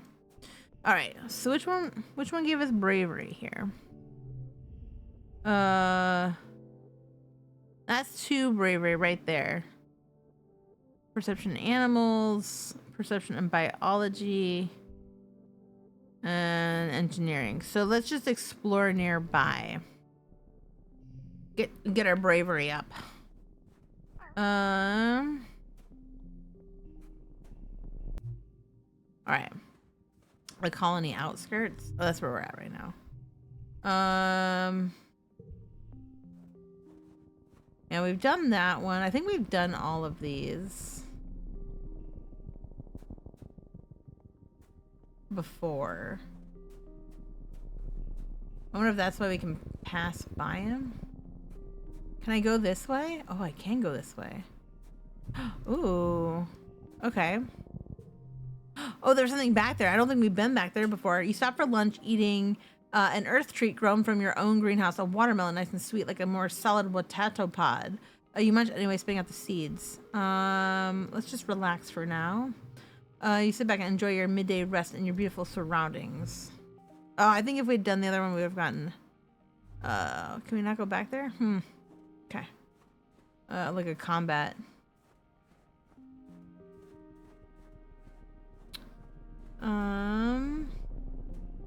Okay, so that's the end of it.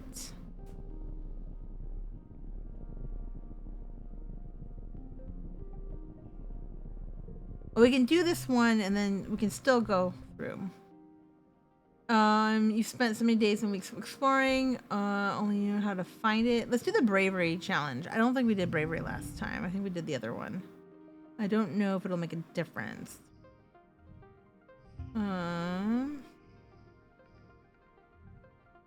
Actually, I want to keep that one for later.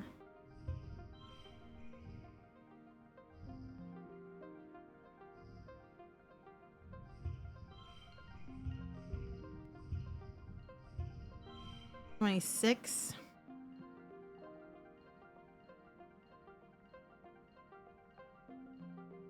Yeah, let's do that. All right, so we've got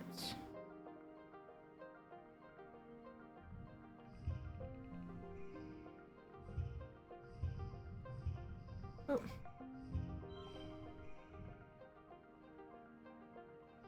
Actually, we should put this over here. Oh, it's a 6 now.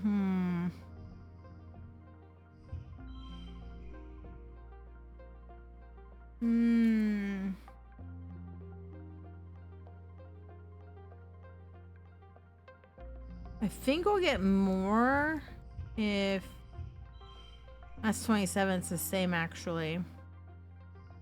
Oh, but we could do it this way too. 29. Yeah, that'll be good. All right, to flushes. So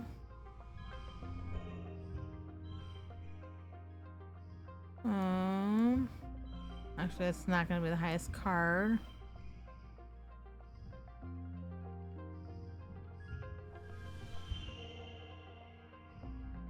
That's 36 if we do that. If we 40 if we do this.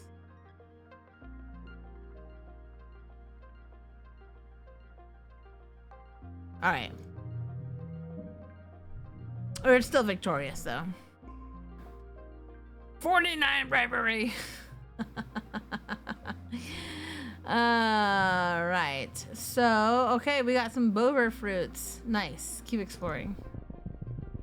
All right. So, we can try to plant something. Oh, we didn't get any biology because it's so low. What are you doing around here? Utopia comes standing from out of the forest, a big grin on her face. Are you farming? You're in the wrong place. These fields haven't been working in years. Everyone's moved inside the wall, sweets. She kicks a cloud of gray pink dirt. Soil's just not good enough for out here for growing. Earth crop size. The animals get to it fast when we chase them away. Try reporting to geoponics. I'm like, if you want to help out. Ooh. We can figure out what's wrong. Or we can milk it. Let's milk the float cow. It's hard to milk the float cow that's upside down. She struggles and kicks her legs at you if you try to flip her over long enough to get the udders. But thanks to a combination of might and empathy, you manage to calm her down. She's still sick. Milk's supposed to collect in her lower udder, not her gas bladder, but at least she's balanced now and she has a chance to get well on her own. So that boosted my animals to 82. Let's just do that one. Oh, here we go. Someone is peering you over the edge of the mushroom cap above you. You can't quite see their eyes, but you get an impression of long dark hair. I'm gonna go there here. Find another way. Okay.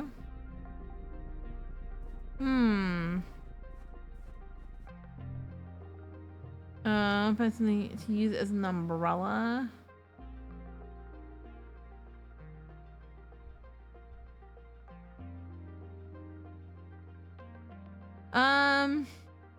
Nothing wrong with a little snow. Let's see if we can get that one. The spark snow is actually quite pleasantly warm for snow. You continue shifting forward, ducking your head as the hail pummels your back. Ah, we stressed out. You're still congratulating yourself for being so tough and rational when the snowbank catches your foot and you twist your ankle the wrong way. Ugh. Alright. Now that we're super stressed again. Geoponics engineers have set up a work site here using the robo plow to trip the ground. Take a closer look. You struggle the farmers with a wave. That's if you want to help. Unless I know things. I don't think I want to. Oop, there we go. There's a medicinal root. We should go home soon? Sure. We can go home. You push the colony. Let's go home. Yes, go home. It's kind of like a bust a little bit, but we did get our bravery up to 51 now. 52. Okay, even better. Okay. still incredibly stressed out.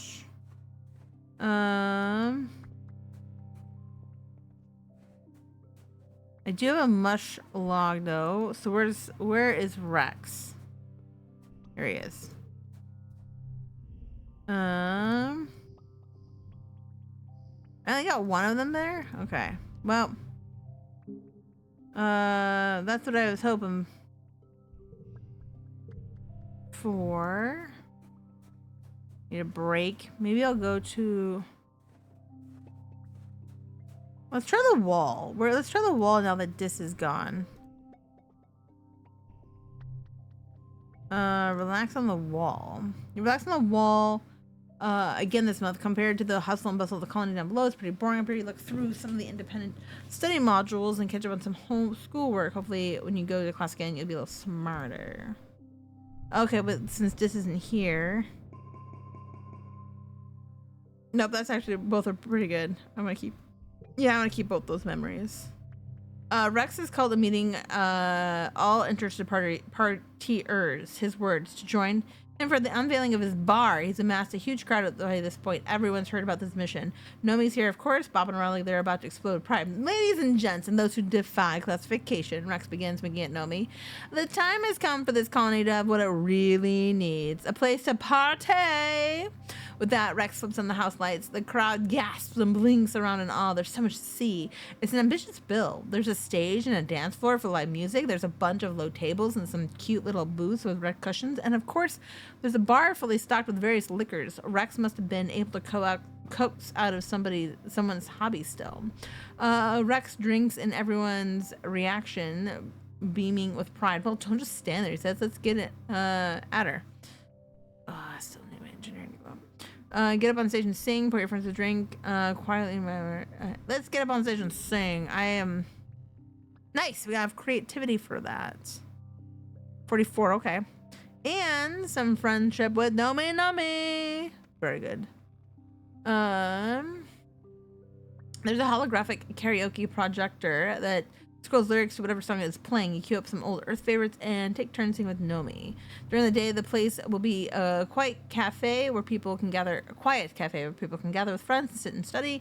At night, Mars is going to lead karaoke nights, and Nomi will make sure the dance floor is always jumping. And I'll just be happy that everyone else is having a good time here, Rex tells you. It's great to finally have a place purpose-built for having fun. Thank you, Solana, for all your help. All right, so we don't need to give him those anymore. Very good. Early pollen is, I believe, mid-dust. Oh, that's dust too. Oh, he's missing, so he's grayed out, but he's not dead. Pollen. Early pollen is his birthday, and I have a cake on me. I got you a present. Rex begins to unveil his birthday cake. Remember, thank you. All right, we should be super duper 89. We're very, very close. Okay, done. We got Mars, Nomi, Cal. We are not stressed anymore. Also, no more insomnia as well. So I think we're gonna do the building one more time because I would like to get the engineering up to 40. There is another place that I'd like to explore really quick. But first, let's do the engineering and toughness. Today, you're tagging along with Mars's dads, Al and Bernie, as they wait to visit a nearby lumberyard. There's been some concern over the supply, and while you're there, you learn about the colony's mushwood logging operation. In the transport on the way there, it's clear that the two of them have different opinions on what type of wood choose for the new project. Pay attention to them. Okay, let's pay attention. Mushwood is a perfectly good option, and you know it, Al says. It's efficient and ecologically sustainable. Alex wins it only takes a year for the light, flexible fungus to grow into usable mushwood. The loggers cut down the mush trees at the end of their growing cycle during wet when they're tallest. Because it's a perennial fungus, they don't have to replant the trees. The logs are then soaked in an acid solution and left to dry and cure. They'll last for up to 10 years before they naturally break down and have to be replaced. The only reason we're even having this conversation is because the Helios, Al says disdainfully, don't care about sustainability. They want to log gnarlwood instead. Sustainability is important, Bernie concedes, but what about the colony's survival? Bernie explains that the loggers have been cutting down stands of gnarlwood, tougher trees, some over 1,000 years old. The wood is extremely dense, almost like metal. It's a much sturdier material than mushwood. Buildings made with gnarlwood will last hundreds of years. Plus, he adds, nothing gets through it easily. It's as strong as a ship's hull. If we build with gnarlwood, we'll be much more protected from xeno attacks. You arrive at the logging site, and they still can't decide. Al thinks they should go with good old-fashioned growing good mushwood. Bernie thinks for the safety of the colony, the logging cap needs the production of the old-growth gnarly wood. What do you think? I want to stick to sustainability. I think, honestly, I like the sustainability. I think that's gonna be better. Look, there's probably times and places where you want the gnarlwood, and I think it should be an option. But I think if you're gonna start to get used to using it for everything, then you're gonna be in a place where you no longer have any when you absolutely need it. Bernie throws up his hands to Al. More than you, he exclaims, "Wow, great, sure. Just let the xeno trapeze right through the walls, and it'll break down and have to be replaced in a few years anyway." He turns to you. "We're gonna build a new crutch out of this, where babies will live. Help us baby Solana. Are you sure?" I don't know. Okay. I will say maybe the crutch is a good time to use the gnarlwood. You give your support for gnarlwood and Al thinks don't either of you care for the environment. These trees are nearly 1,000 years old, he continues. You can't even count the number of rings on the stump. They're so compact. Imagine how many generations of creatures call that tree home. How long will we be before the damage we caused today will be repaired? Well, when you put it that way. Let's take the mushroom. All right, yeah, we're just sticking to it. Oh my god, we're -1 to colony defense. Bernie makes a noise of frustration. I get it, I do, but at some point we have to consider what we need to survive here. Al and Bernie watch, both equally relieved as the loggers load your mushroom onto trams. Woo-wee! Al wipes his forehead and reaches for Bernie's hand. Thanks for helping us settle this. Bernie takes his hand and laughs. We were out here for hours yesterday, humming and hawing until the mill workers sent us packing. They raised their clasped hands in celebration. 3 cheers for the decider. Value is wild. It's always like 1. It's like not even worth it.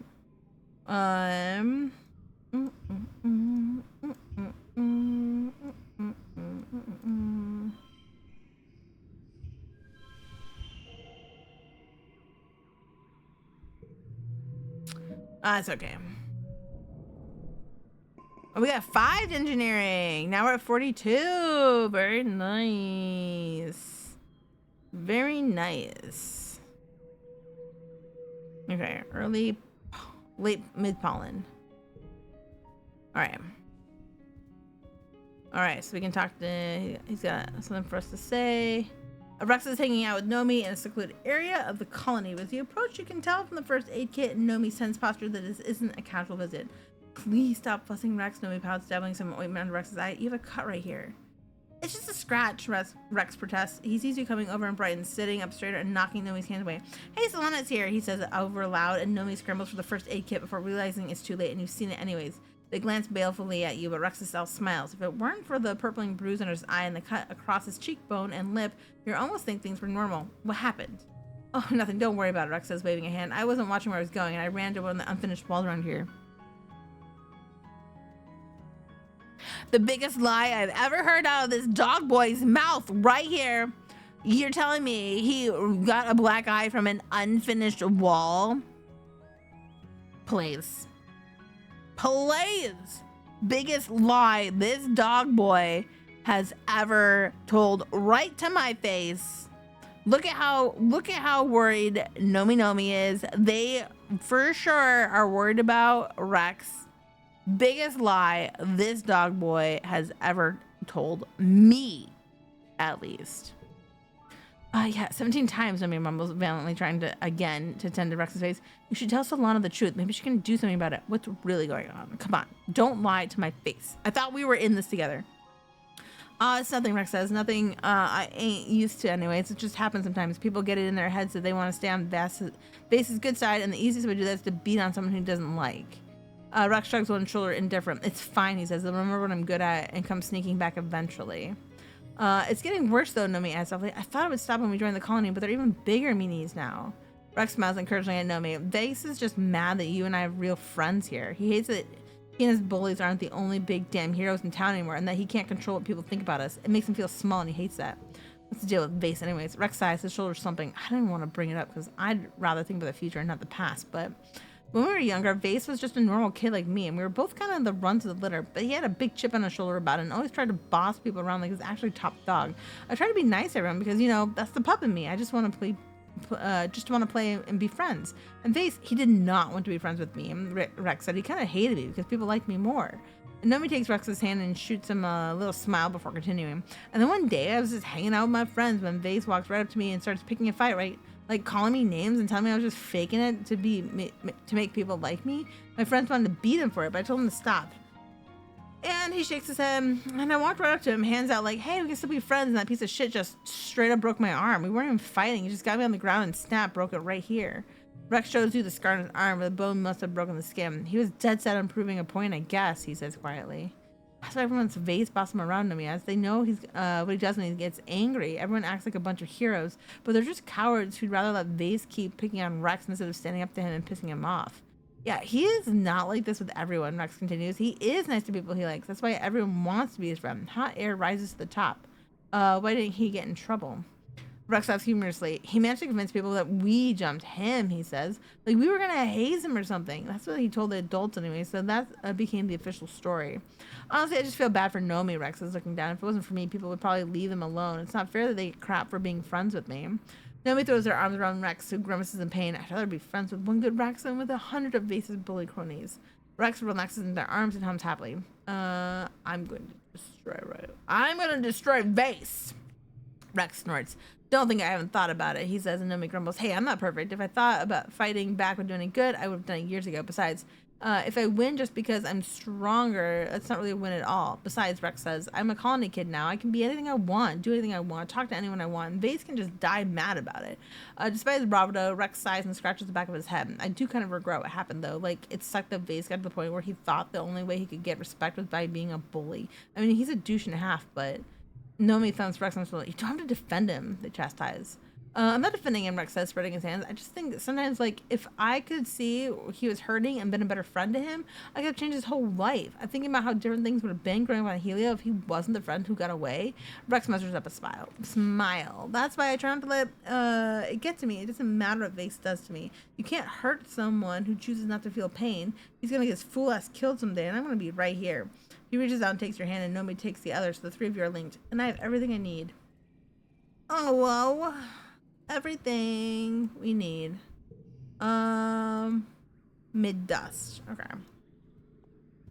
I wonder if we should talk to Nem. It's been a while. Oh, an egg. I will take that. Never hurts to have an egg. I think I might do another... want to train together, hurting a friend. So my toughness is greater, but I really don't want that card. Okay, I don't really want that card. Is there, okay, so toughness is at 80. What is there anything else? Even organizing is not at 80. Organizing is probably the closest thing. But not that close. Okay. So what I think we're gonna do now, what do I want to upgrade? Actually, I know I should upgrade some more things, but I really just want to do a little exploration. I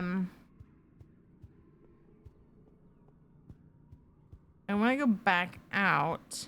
And have I explored everywhere yet? I don't think I have. I don't think I've surveyed the plains. Forage in the valley?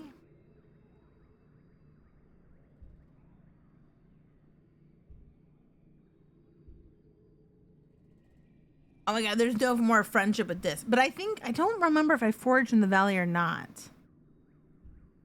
The plains. What's my animal? It's 82. 87. All right, let's do the valley. Do the valley this time around.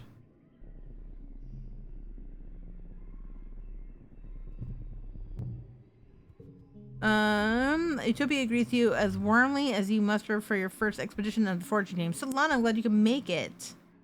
I'm ready to sniff out those tasties.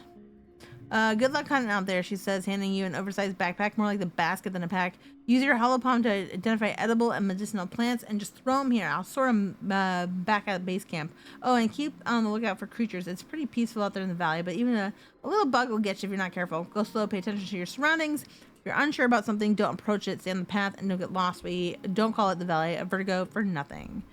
I'm good. You're about to leave when Utopia snaps her fingers. Hold up, Solana. We're also investigating some species we might domesticate. Those we'll want to tag and capture. Ideally, we're looking for herbivorous creatures that already live in herds and either produce something edible or reproduce quick enough that we can slaughter them for me. If you see him from a build, tag him and bring him back. Okay.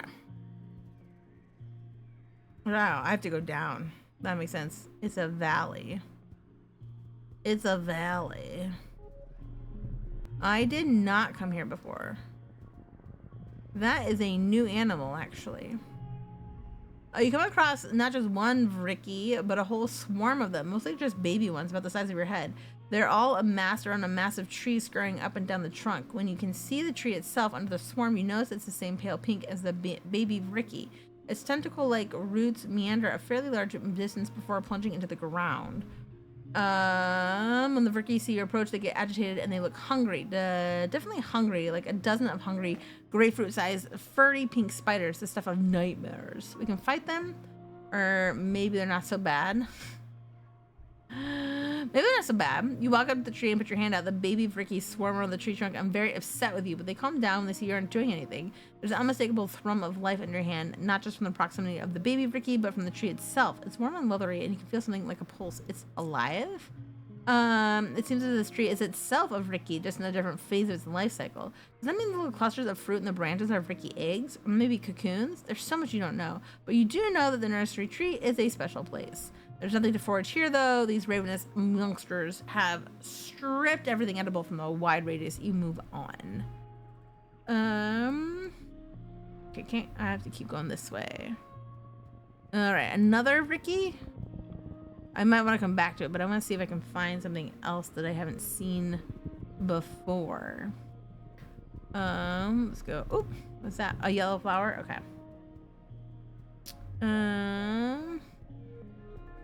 There's a boba fruit here. Okay, so that's already... Okay, so I want to make sure I go there before we end. Oh, there's another boba fruit. I'm pretty good on...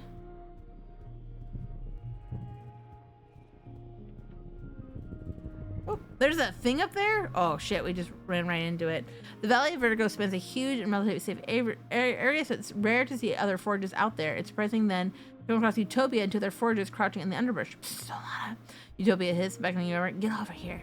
You slink over to the other foragers through a gap in the underbrush and spot a terrific sight. A fully grown manticore has fallen into a nest of at least 20 snap ladders, and they're engaged in what looks like a battle to the death. I got 10 kudos on the snap ladders, she says. I fell into a nest once and I was laid up in the medbay for a week. Poor manticore. One of the other foragers says, what a way to go. The last forager snorts. Who cares? After what did you howl? Every manticore can rot for all I care. The manticore roars in pain as it's torn apart by a whip-fast, hungry snap ladder. Help the manticore? A bet on the manticore? I'm gonna bet on the snap ladders. It's not even a contest. The manticore's roars get weaker as it's poisoned and slowly torn apart piece by piece. Finally, it collapses into carnage. The snap ladder nest is ravaged, but a few lizard-like heads continue to tear in the manticore's carcass. I guess they won. Utopia murders. You collect your winnings. All right, let's get in there and scavenge what we can. Utopia says, "Be careful. Those snap ladders are still dangerous." All right, so let's keep exploring.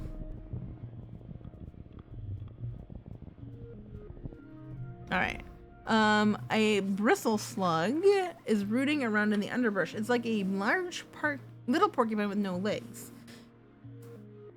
Well, little is relative. It comes up to your waist, and it must be at least 100 kilograms. You've seen a few of these at geoponics. They're easy to catch, and their spines, berries naturally fall off and are edible. A chewy, renewable source of food, kind of like jerky. Maybe you can catch one. Observe it, try to catch it, try to kill it. Let's try to catch it. All right.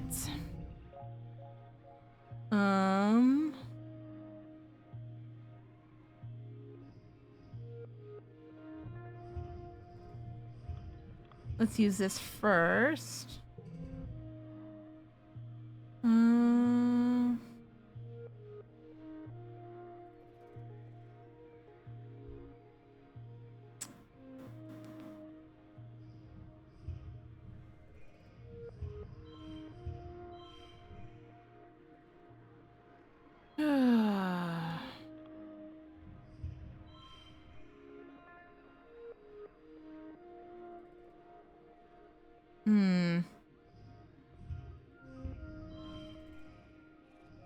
And keep this between rounds.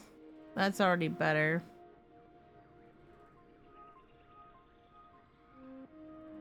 All right.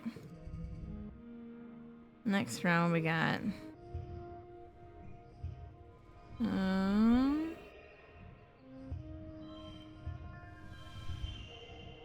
All right, 44 for a super goal win.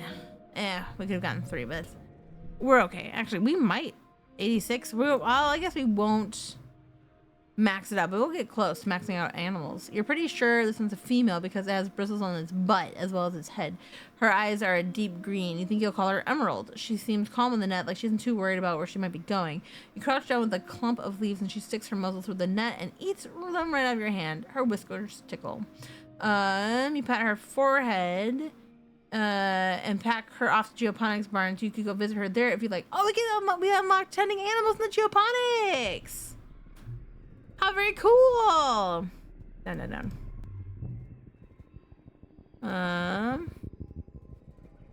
Another animal there. Okay, let's.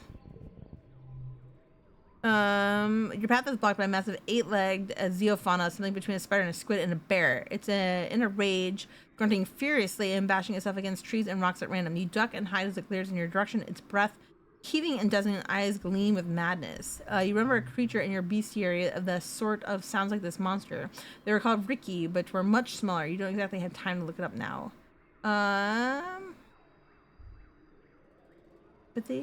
Let's sing to it. We need 70. Oof. These are kind of shitty cards. My stress is at 52, so we do get more stress. 24. 26. All right. Then what do we got here? What do we got here?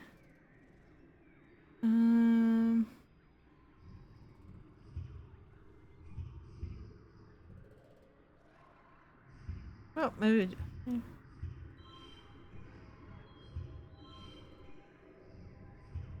This is 27. We only need 17. Okay, I think we've got this.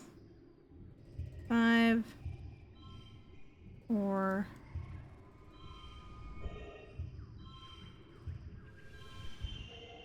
Yeah. We got it. 88. Well, yeah, I'm gonna get to 90. And we got a creativity bonus 45. This is a strange approach to it, but you've seen it work in vids. Sometimes music can soothe the savage beast. You sing a lullaby and the great beast looks at you with curiosity. Eventually its eyes drift closed and it settles down, tucking its many legs underneath. It must have been very tired to begin with, like a toddler who skipped their nap. Well, let's leave it. I don't want to kill it.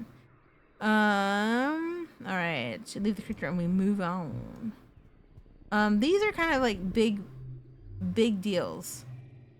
You spent some time working geoponics, so you know your way around a plant or two. Walking through this area, you notice something different about it. The bare ground feels bouncy, like a trampoline. The plant looks all weirdly stunted. Not a lot can stifle nature here, so it's honestly a little weird that there's no grass or moss here. Notice the string of spoil, or notice the unusual biodiversity. What's the unusual biodiversity? All the plants in this clearing are oddly stunted, and there are very few grasses or weeds, as though something has sucked all the nutrients out of the soil. Or wait, is this even soil? You kneel and take a closer look, more like a kind of dense moral or moss or coral, maybe.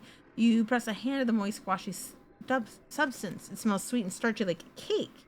It blankets the ground here, and the thick sponge-like layers swallowing up everything it touches. Gross, but it smells good. You dig a large chunk of the sponge cake up to bring back to geoponics. Further analysis is needed, but you have a good feeling about this one. I saw one more. I don't want to. Or yellow. I came across. Oh. You find a trippet. It's a large, tasty plant, kind of. You heard of it, sort of like an animal too. It's a lot like a creature in Vertumna.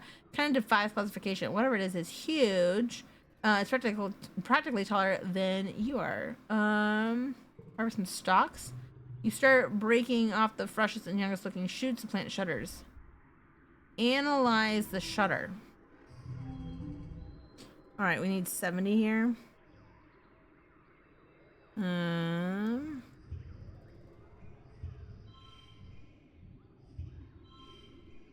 27. I wonder if it would be better. 26. Well, that was one more. Okay. So let's start there.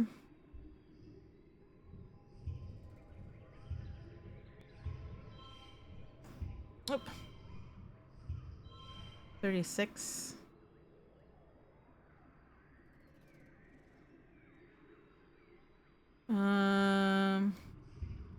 That's at least 36.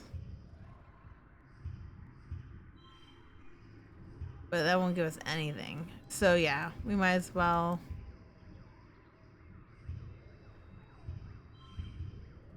Okay. Oh, we only need 7 this round.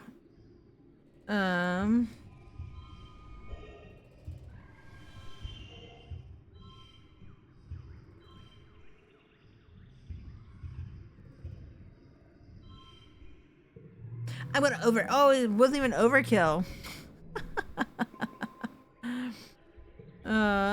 Yeah, this plant's alive and sentient like an animal. It's definitely not happy that you're ripping its limbs off. It's hard to tell if it's in pain, really, but you'd say discomfort at least. All the same, let's stop.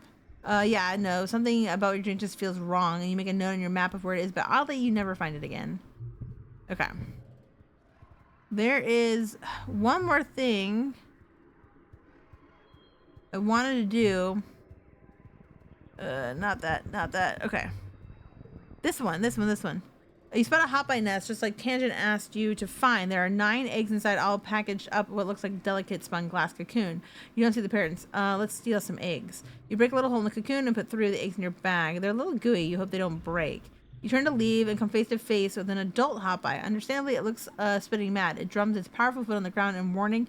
4 more pop out of the undergrowth and start hissing at you. You should have known these sociable little creatures raise their young communally. Use animal psychology? Kill one of them? Let's use animal psychology. You learn from the Holopedia that the 2 different sets of eyes in the hotbite have different purpose. The large bulging eyes on top are hardwired for perceiving danger, but their small forward-facing ones are more concerned with finding food. You're not food and you're not danger. You throw yourself on your belly and wiggle away while hotbites stare at you curiously. When you're safe distance away, they return to poking at their violated nest in confusion. All right, now we have to go home, but we have the thing for Tangent, which is kind of nice. Our biology's at 80 now. We're so close to 90. We're in late pollen. Is that what's Cal's birthday? Late dust. Early dust. Okay, so we unlocked something there. But I want to go talk to Tangent really quick since we have Here, I have something for you. Oh. How's the research coming? What do we need? We need 80 in reasoning. Our reasoning is only at 52. Tanks are the whole of it by the explosion. Slight breeze encroaches the wilderness, ruffles her hair. How could anyone do something like this to their own people? She clenches her fist to their own flesh and blood. I don't think it was Dis, honestly. She hate anything? So far, I don't know. She wanted an egg. She'd be like, okay. Nothing there. Need some time off.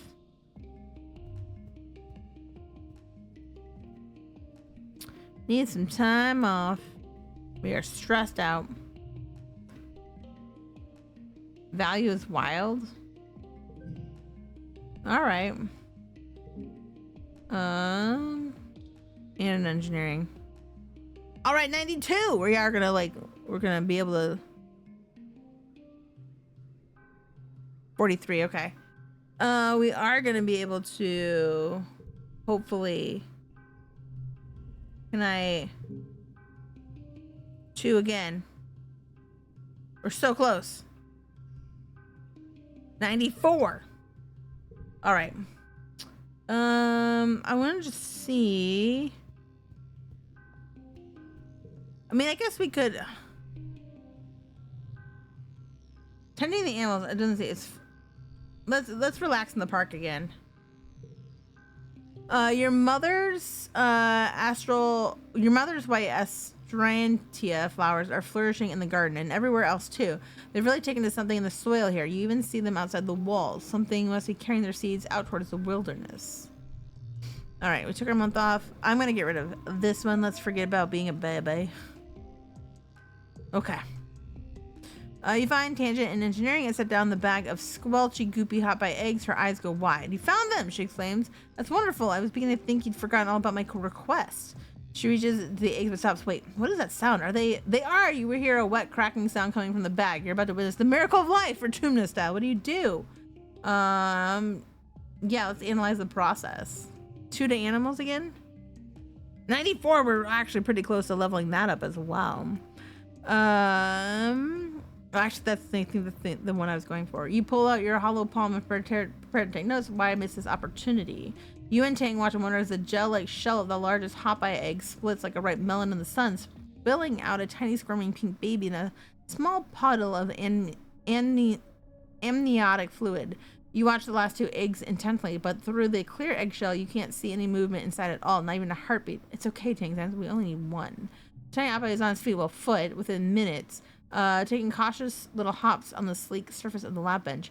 Magnificent, Tangent says, keeping the palm-sized hop eye from falling off the table. I expected them to be helpless at birth, like kittens or birds, not already moving around like an ungulate. Incredible. I can't wait to study it. It's yours. Some loyalty. But we helped Tangent, and we got some kudos. Perfect, Tangent says. Let me get a specimen in the container for it. She leaves you with a tiny clumsy thing, which chirps and blinks up at you unevenly with its 4 eyes. Well, whatever Tang and Dr. Instance can do with it, it's probably for the greater good of the colony. Alright, greater good, I guess. Early dust is somebody's birthday. Late dust. Oh, I hate that. I wish it would just go back. Wet. Early pollen. Mid dust. Early dust. It's her birthday. We're not really friends anymore. We're at 79 or 69. Ugh. There's Cal. There's Rex. Oh yeah. +2. We're so close. We're at 96. Let's get him a boba fruit. No. He really won't take anything unless it's their birthday's coming up. Oh, nice, because my creativity is over there. Nomi flaps her hands in front of their face. I do, but it's so hot on this planet, don't you think? She shrugs. Sure. You shrug. Sure. It's different than living on a climate-controlled spaceship, but you're kind of used to it by now. Nomi snaps her fingers. Wait, we should make something that stays cool. You and Nomi brainstorm all sorts of weird and wonderful ways to stay cool. Umbrella hats, sunglasses with funny shapes, a giant vats of cooling goop, but it all seems too complicated. Eventually, you just end up doodling on some of Nomi's papers and folding it to make paper fans. Sometimes the best solutions are the most simple. They smile, fanning themselves with their new Turbo Girl Hyperjet Transform fan.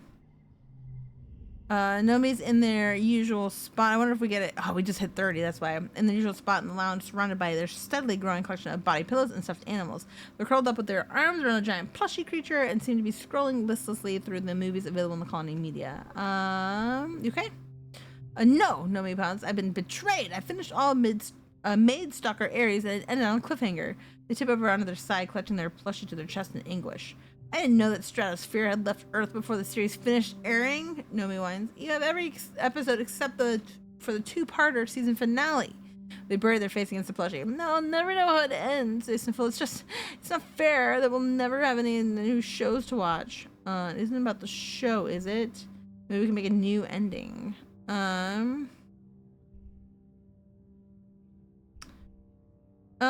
Let's go. This isn't about the show. Nomi wipes their eyes and heaves a big sigh. Yeah, they say not meeting your eyes. I guess that's kind of true. It just reminds me that they pick at a thread of their plushie. You know, they continue quietly. That everything ends and sometimes it's a lot sooner than you expected.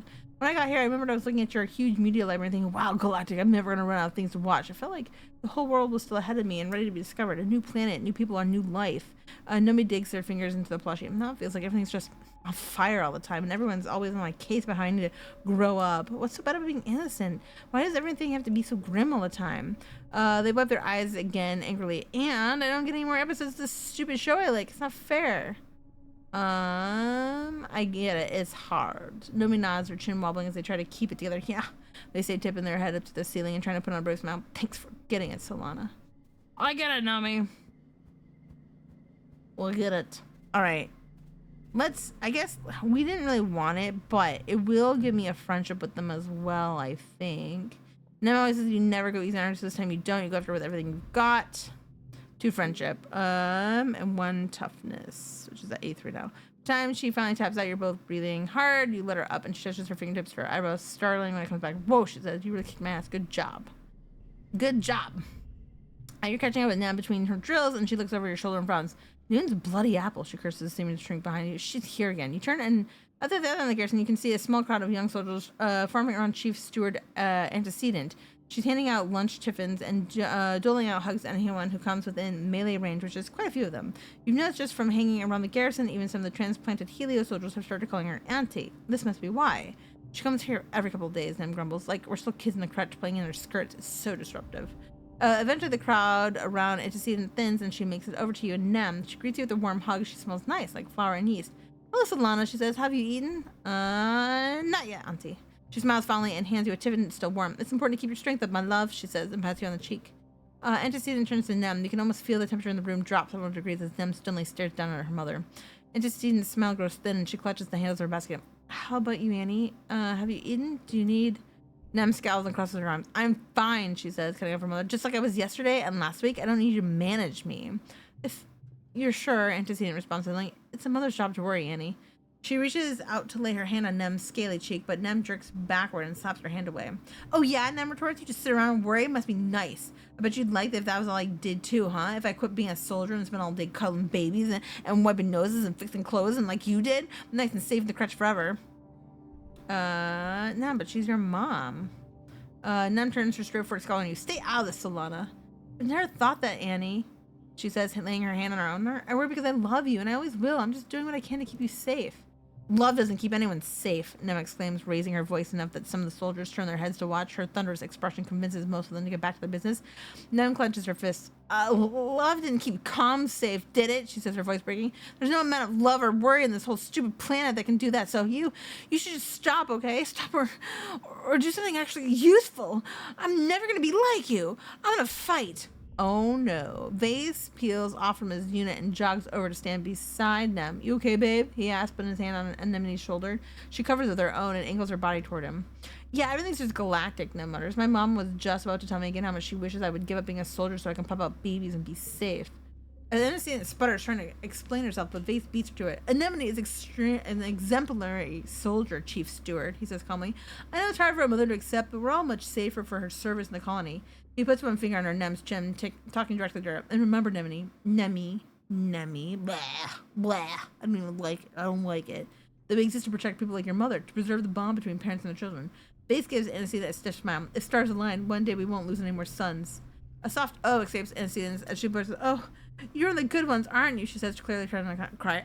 An Auntie Am, please. He is not one of. He's playing you. Come on, you should be better than this. Just walking in the footsteps of the good men and women who served before me, ma'am, Vase replies. We couldn't do without you keeping the hearth lit for us. Speaking of, I'll take lunch if you have any left. Anestina laughs and hands him a tiffin from her basket, then goes onto her toes and gives him a quick hug. Over her shoulder, Vase shoots a cheeky wink at Nem, who rolls her eyes and snorts. What a piece of work. I freaking hate him. I hate that smarmy ass bastard. Okay, I have no stress right now. So I just unlocked a new thing at the geoponics. I'm still unlocking stuff. This is crazy. We're in our last year and we're still unlocking jobs around here. Tending the animals gives me 3 animals and 2 empathy. My animals are at 94. And it'll give me empathy, which I actually am pretty low on as well. Let's do...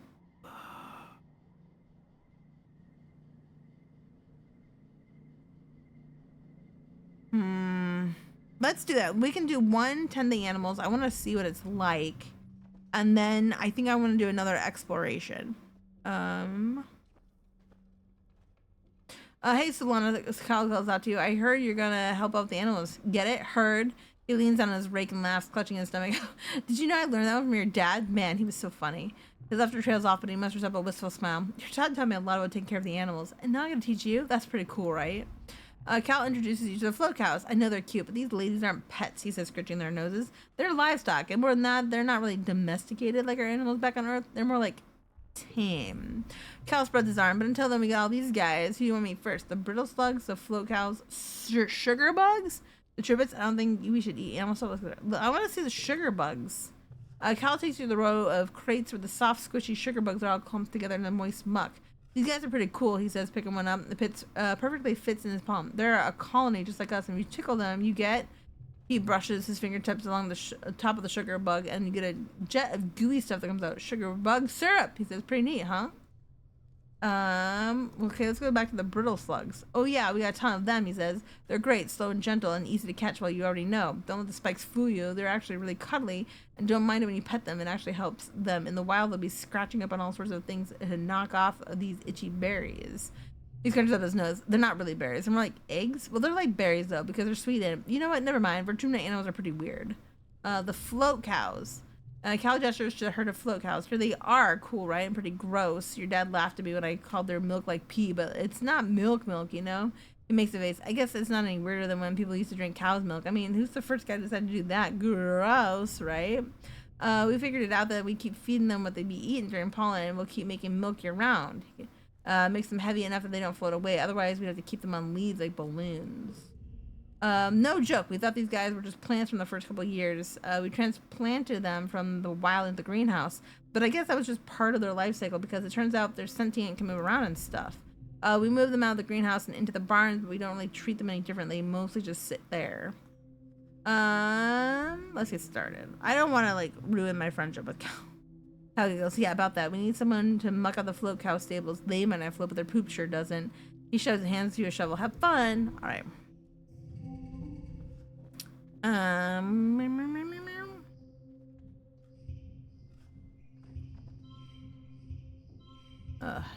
right.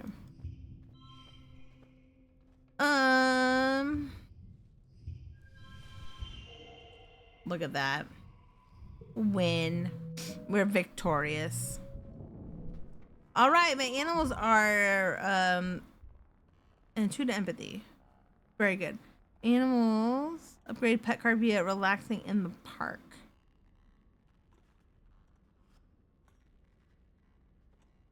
Level 3? Oh, okay. Governor Loom enters the colony, square to this customary bombastic fanfare. Brass band, red carpet, banners with the Heliopause logo snapping in the hot dust breeze. It's disgusting. The governor gets his usual tithe of applause from diehard soldiers, but it's obvious how tired and fearful everyone has become in service to his war. You catch Mars's eyes, and she nods in solidarity. You've planned for this for so long, and now it's your chance to strike while everyone is watching. If you can get the entire council to speak out against Loom today, maybe the rest of the colony is ready for a change. Anyone's better than Loom, even a teenager. The governor raises his hand for silence, though it's largely unnecessary. Pioneers of Vertumna, he begins. We stand here today not shivering and quaking in fear, but with our hands around the neck. He makes a ringing gesture of the planet herself. Before he continue, Mars leaves from the seat and runs to the front of the stage. A ripple of fear goes through the crowd. Y'all remember what happened to Utopia last year. It doesn't have to be like this, she cries, speaking to the crowd. We don't have to listen to him. He's just a bully with a gun, like the ones we left behind on Earth. Let's join Mars on the stage. You put yourself between her and Loom's honor guard. She flashes you a giddy, grateful smile and turns back to the crowd. She points to the governor. This man has made you think that the only way to survive is through violence, she says. He's just a soldier.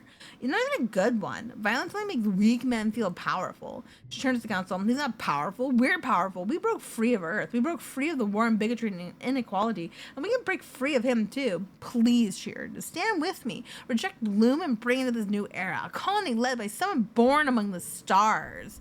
She holds her hand to her chest. Me, I can lead this colony. Governor Mars for the future.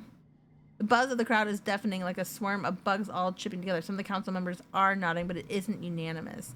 This is bullshit, Loom laughs. 2 children saying they can lead the colony. What's their first order of business? Taco Tuesday? Soy sweets for dinner?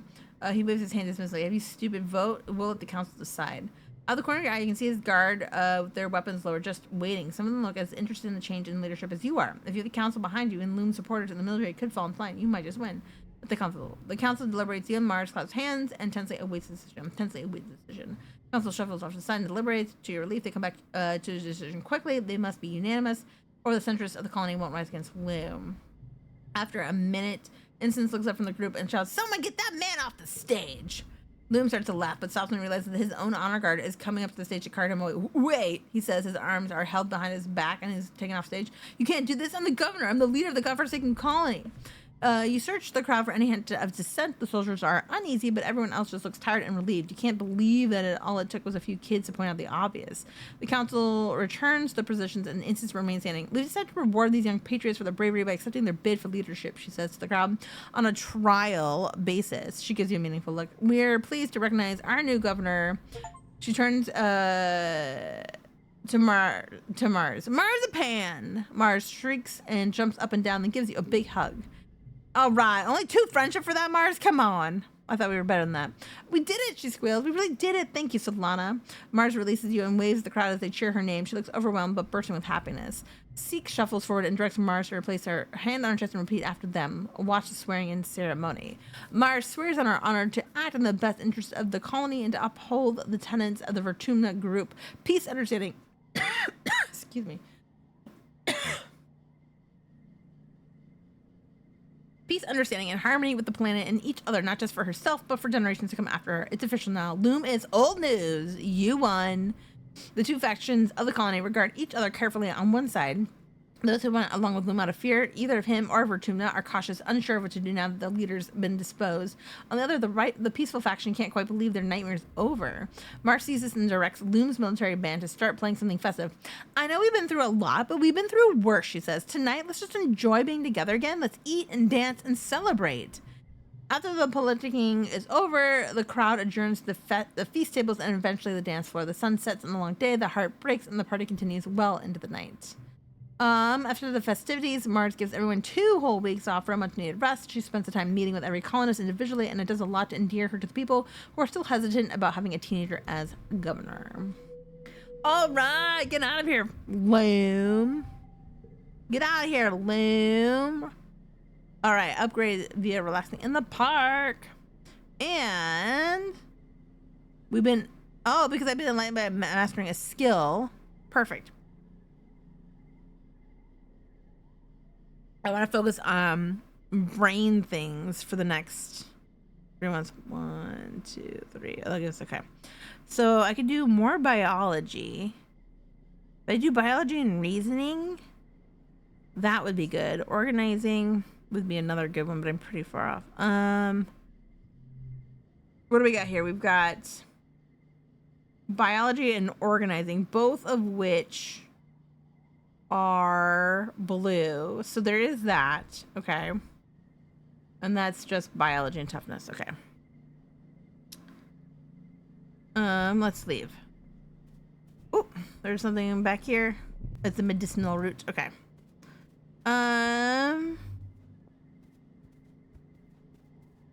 There's Cal. These are like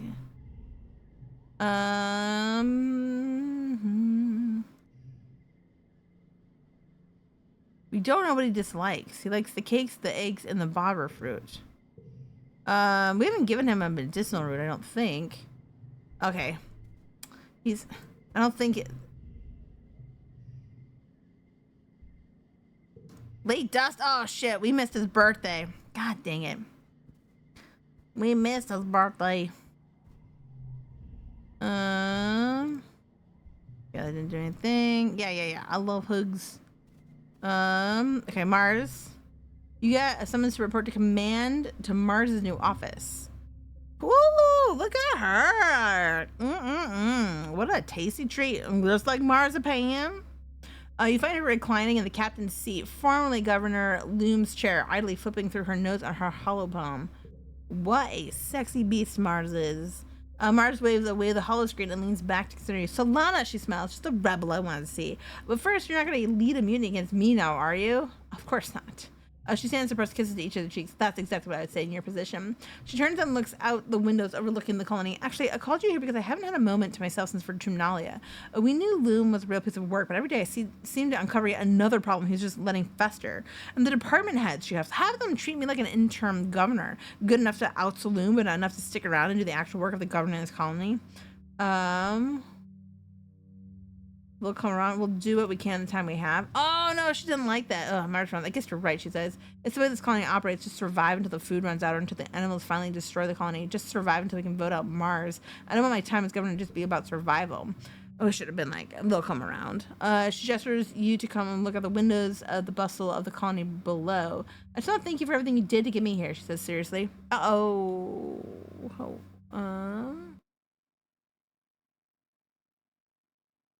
I hope I didn't lose anyone. I hope I didn't stutter at all. It looks like kind of and my bit rate mess up. Okay. We're gonna keep going because I'm further away. I'm getting to a time where I might have to stop and finish this next time. I was hoping that we'd have enough time, but we'll see.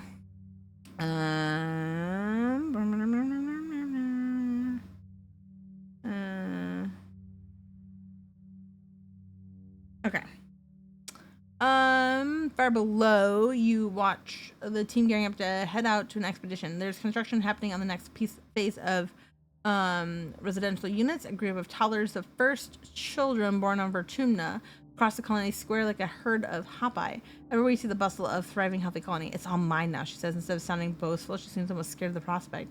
She takes your hand without turning to look at you, her eyes still trained on the kingdom. Can I trust you to help me with? She asks, I need people around me who believe in me, but will still tell me if I'm making the wrong choice. I'd do anything for you, Mars. I don't know if now's the time. I think I'm going to just say she can count on me. I think that's what I'm gonna do. She squeezes your hand. Thank you, Solana. She says, I'm glad I have you. Ooh, nice. You and Mars watch the colony a little while longer until Mars's hollow palm buzzes and she sighs. Well, duty call, she says. Thank you again for all your help, she adds. And to excuse yourself, you'll always have a friend in high places. All right. Oh, more talking with Mars? So Lana, Mars cries up to you sweetly. You know immediately what she wants something from you. I'm so swamped with work lately. She simpers, batting her eyes. She's really laying it on thick. I just have so many memos to draft and speeches to write, and I'm a very busy woman. Would you be a doll and help me out? Before you're able to respond, she pats you on the cheek finally. I knew I could count you, Selena. I need a right hand, and it just has to be you. She smiles. Besides, who else can I trust to know that I take my blood copy tea with extra sugar bub syrup? All right, so we unlock the administration and command. Interesting. So assist the governor, persuasion and organization. It's good, but not quite what I want. Construction is toughness and engineering. I want more organization and persuasion. Okay, leave. Actually, let's hold on 1 second. Oh, no, I don't want these. I wanted to see the notice board. Sufficient. Thank you for tuning in. I promise I'll take this colony in a place we can be proud of. Governor Marzipan. All right. We still have Seek, Rat, Tan, Chief Cultivator. Oh, Cal. And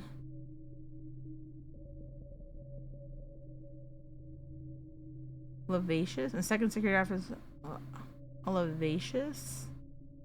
Oh yeah. That's Vase. Quaternion? I don't know who that is. Yuka. Measuram. Peppermint. Utopia. Interesting. Look at all these people we don't know the names of. Hydration? Alright. Oh, I got the last bit of water right here. Thank you for reminding me to drink. I got the last bit right here.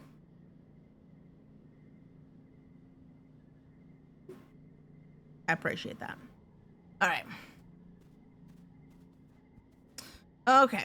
So we're in mid dust. As long as it's Nomi's birthday. Let's get them a treat. They didn't really care about the cake.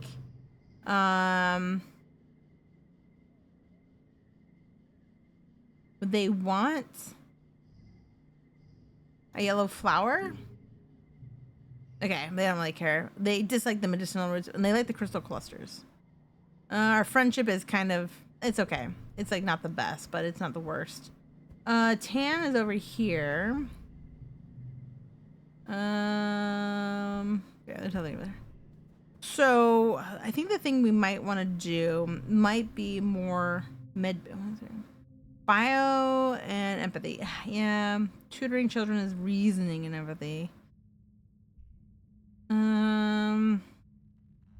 Yeah, we're gonna do since the mental is up for 3 months. We're gonna kind of like try to grab onto that as much as we can.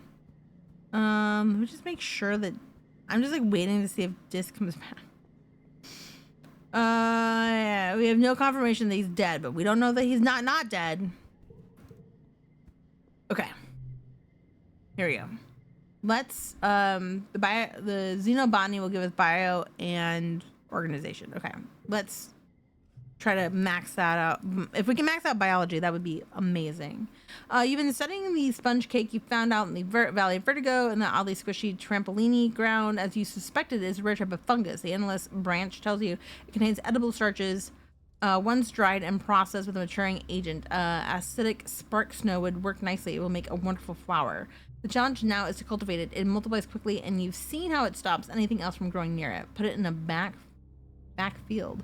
You plant a sponge cake in the special field, quarantined on the other side of the geoponics dome for the rest of the crops. By the end of the month, you can already tell that it's taken root and will start producing a viable food soon. You should get your first harvest during pollen when the sponge swells up and at its sweetest. Many of the earth crops grow from dust and need to be harvested before wet. This means only colony has more food available year round. It's gonna be an incredible boon. Very nice.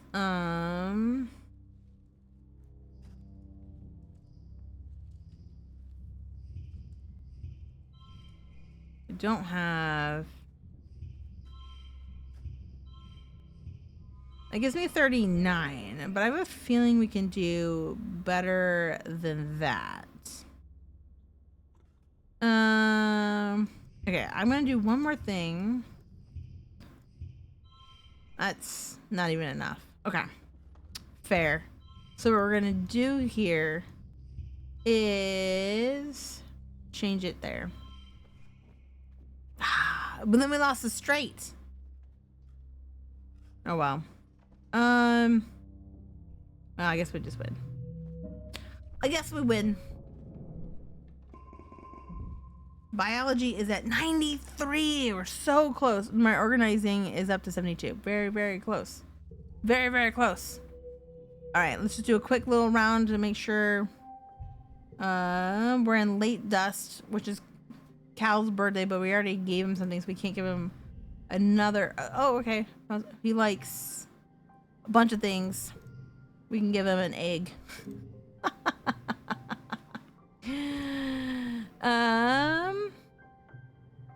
It's hot and humid inside the geoponics bay, making your clothes stick to your skin. Okay, I think this is the last, since this is the last of this season, I think, and it's getting a little bit too late to kind of carry on, especially since I don't exactly know how much time the end of the round, you know, there might be like a whole thing after like you turn 20.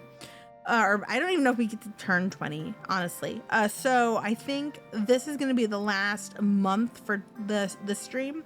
And then we will finish this out on Thursday. And if we finish it, depending on how much time it takes to finish this, I will start Little Goody Two Shoes on Thursday. If it takes like another 2 hours to finish this, which I don't think it, I really feel like we have like at least a minimum, about an hour left, if that. Well, I think about an hour left, but definitely less than like an hour and a half to 2 hours.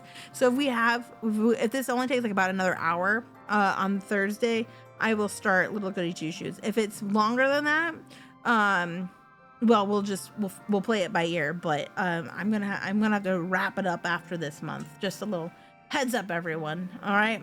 I really wanted to finish this out, but it's taking us a little bit longer to finish this year. A lot happened. This was a busy year and a lot of storyline happened. We've been speaking a lot tonight.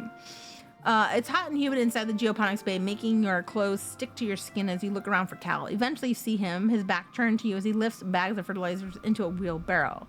As you call out to him as you approach, and he turns to you with a beaming smile. Solana, he greets you. I was hoping I'd see you today.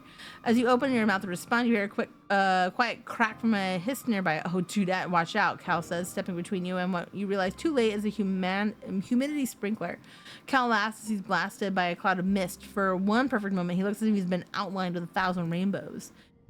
Ah, dip, Cal whines, smiling as he shakes out his hair and flips it back over his shoulder. I should have let you take that one, but your clothes would have gotten wet.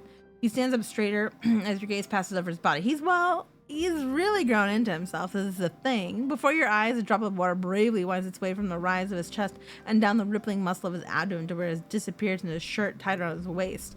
Cal tilts his head, his smile turning into a little teasing. He flexes his bicep and you caught you looking. Of course I am. Have you seen yourself? Oh, what a great response. Cal's face goes completely red. He laughs and drops the pose. Oh, geez, Solana, he says, ducking his head. You can just barely see the edge of the smile. You can't say things like that. He scuffs the dirt, rubbing the back of his neck bashfully. He starts and laughs again. His smile turns soft. I like your hair. It's really pretty. You get caught up. You really caught him off guard, but he doesn't seem to mind. Cal leans in. Can I tell you a secret? He asks. I'm not actually too hot in here. My enhancement means I'm always the right temperature. I don't even sweat. I just like taking my shirt off, like beating the crap out of each other and playing soldiers, and the only way to get the rock and bod, you know. Oh, you know really well. You spend an enjoyable afternoon helping Cal deliver bags of fertilizer to every corner of the hydroponics bay. When the job's done, he claps you on the back. Oof, he's as strong as he looks. Cal chatters at you about his plans for the rest of the week as you leave the hydroponics lab. The relatively cooler, drier air of Fortuna hits you like a slap, but of course, Cal doesn't look bothered at all. Races to the cafeteria, he teases you before taking off down the path. You yell after him, causing a ruckus that makes a few adults shake their heads fondly at you as you cheer through the colony side by side. 93. And 96. Okay, let's see. Let's see if we can do.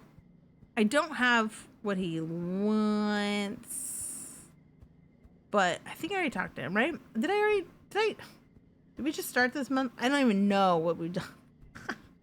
I don't even know anymore. Okay. We looks like everything's fine. Our stress is low.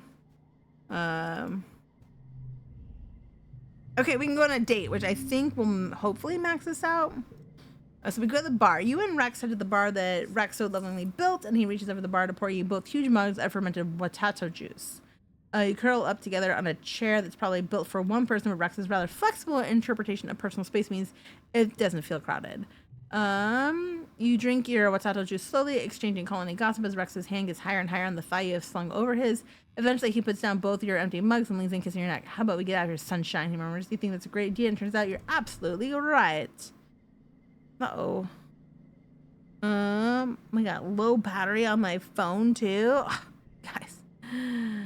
Oh, are we maxed out yet? 96. Is that not gonna be I'd ask him to be monogamous, but I don't think he wants that. I think that's the thing, right? I don't think he wants, like, Cal wants monogamy. Even though his parents are poly, Cal wants monogamy, but Rex does not. So I think if I asked him that, it would kind of put the kibosh on that. All right, so we're doing another bio and organizing. Sometimes you need to do control experiments and need to tent off entire sections of geoponics into clean zones. That's when you feel like you're doing real science. Beakers and petri dishes, and Bunsen burners. Oh my! All right, so becomes a blue card. All right. Well, we don't really need. It's already. Kind of already is a blue card. You know what I'm saying? Oh, that's gonna make it turn blue anyway. I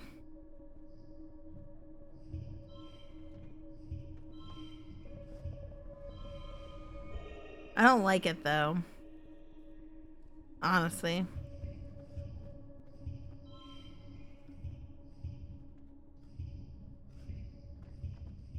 Oh shit.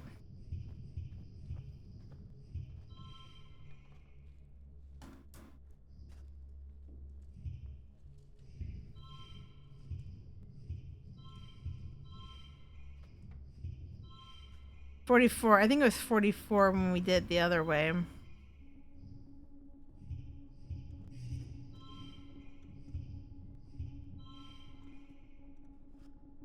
All right. Let's just win it. I know we get more, but honestly, I gotta finish up this month. Okay. And 3 to organizing. All right. So we'll do one more. I could do. We had last. Okay, that was the last month for the Brainiac stuff. So if we do biology. Okay, I'm not. Oh, hold on a second. I wanted to do one. I'm not gonna do it today, but I wanted to just double check on it, and I'm not even gonna talk to anybody. I think one of these has a biology, right? Forage the Valley is biology and perception. Forage the Valley, survey the plains. Okay, that would be perception and biology. I kind of wanted to like look out there some more, but if we could do another biology.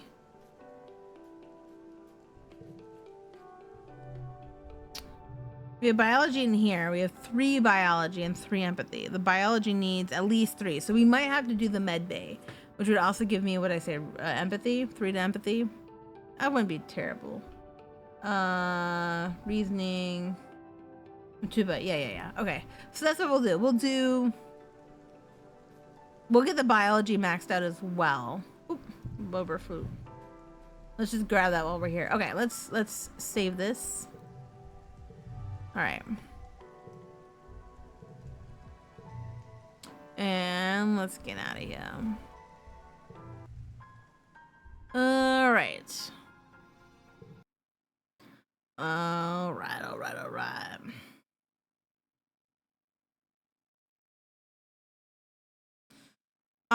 I really thought we were going to be finishing it today, but I ran out of time. I just ran out of time, and you know, that's fine. So we're going to, like I said, we're going to finish this up on Thursday. I start at 7:30 p.m. Eastern. And then, depending on how long it takes to finish this up, I will be starting Little Goody Two Shoes right in time for, I think, to get ready for spooky season. I think it's kind of based on Red Riding Hood, I believe. And it's also a little bit horror-y. It's not terrible, though. I don't think it's like a super horror game. I really don't know anything about it. I've seen a little bit of gameplay. I've seen a little bit of things. I've just seen people loving it. So I was really excited to start that out.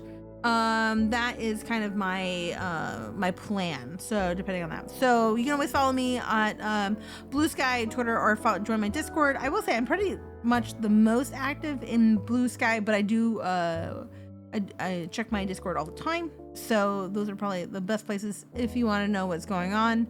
Any changes to the schedule, I'll post in those places as well. All right, I have to get going. Unfortunately, I gotta get ready for tomorrow.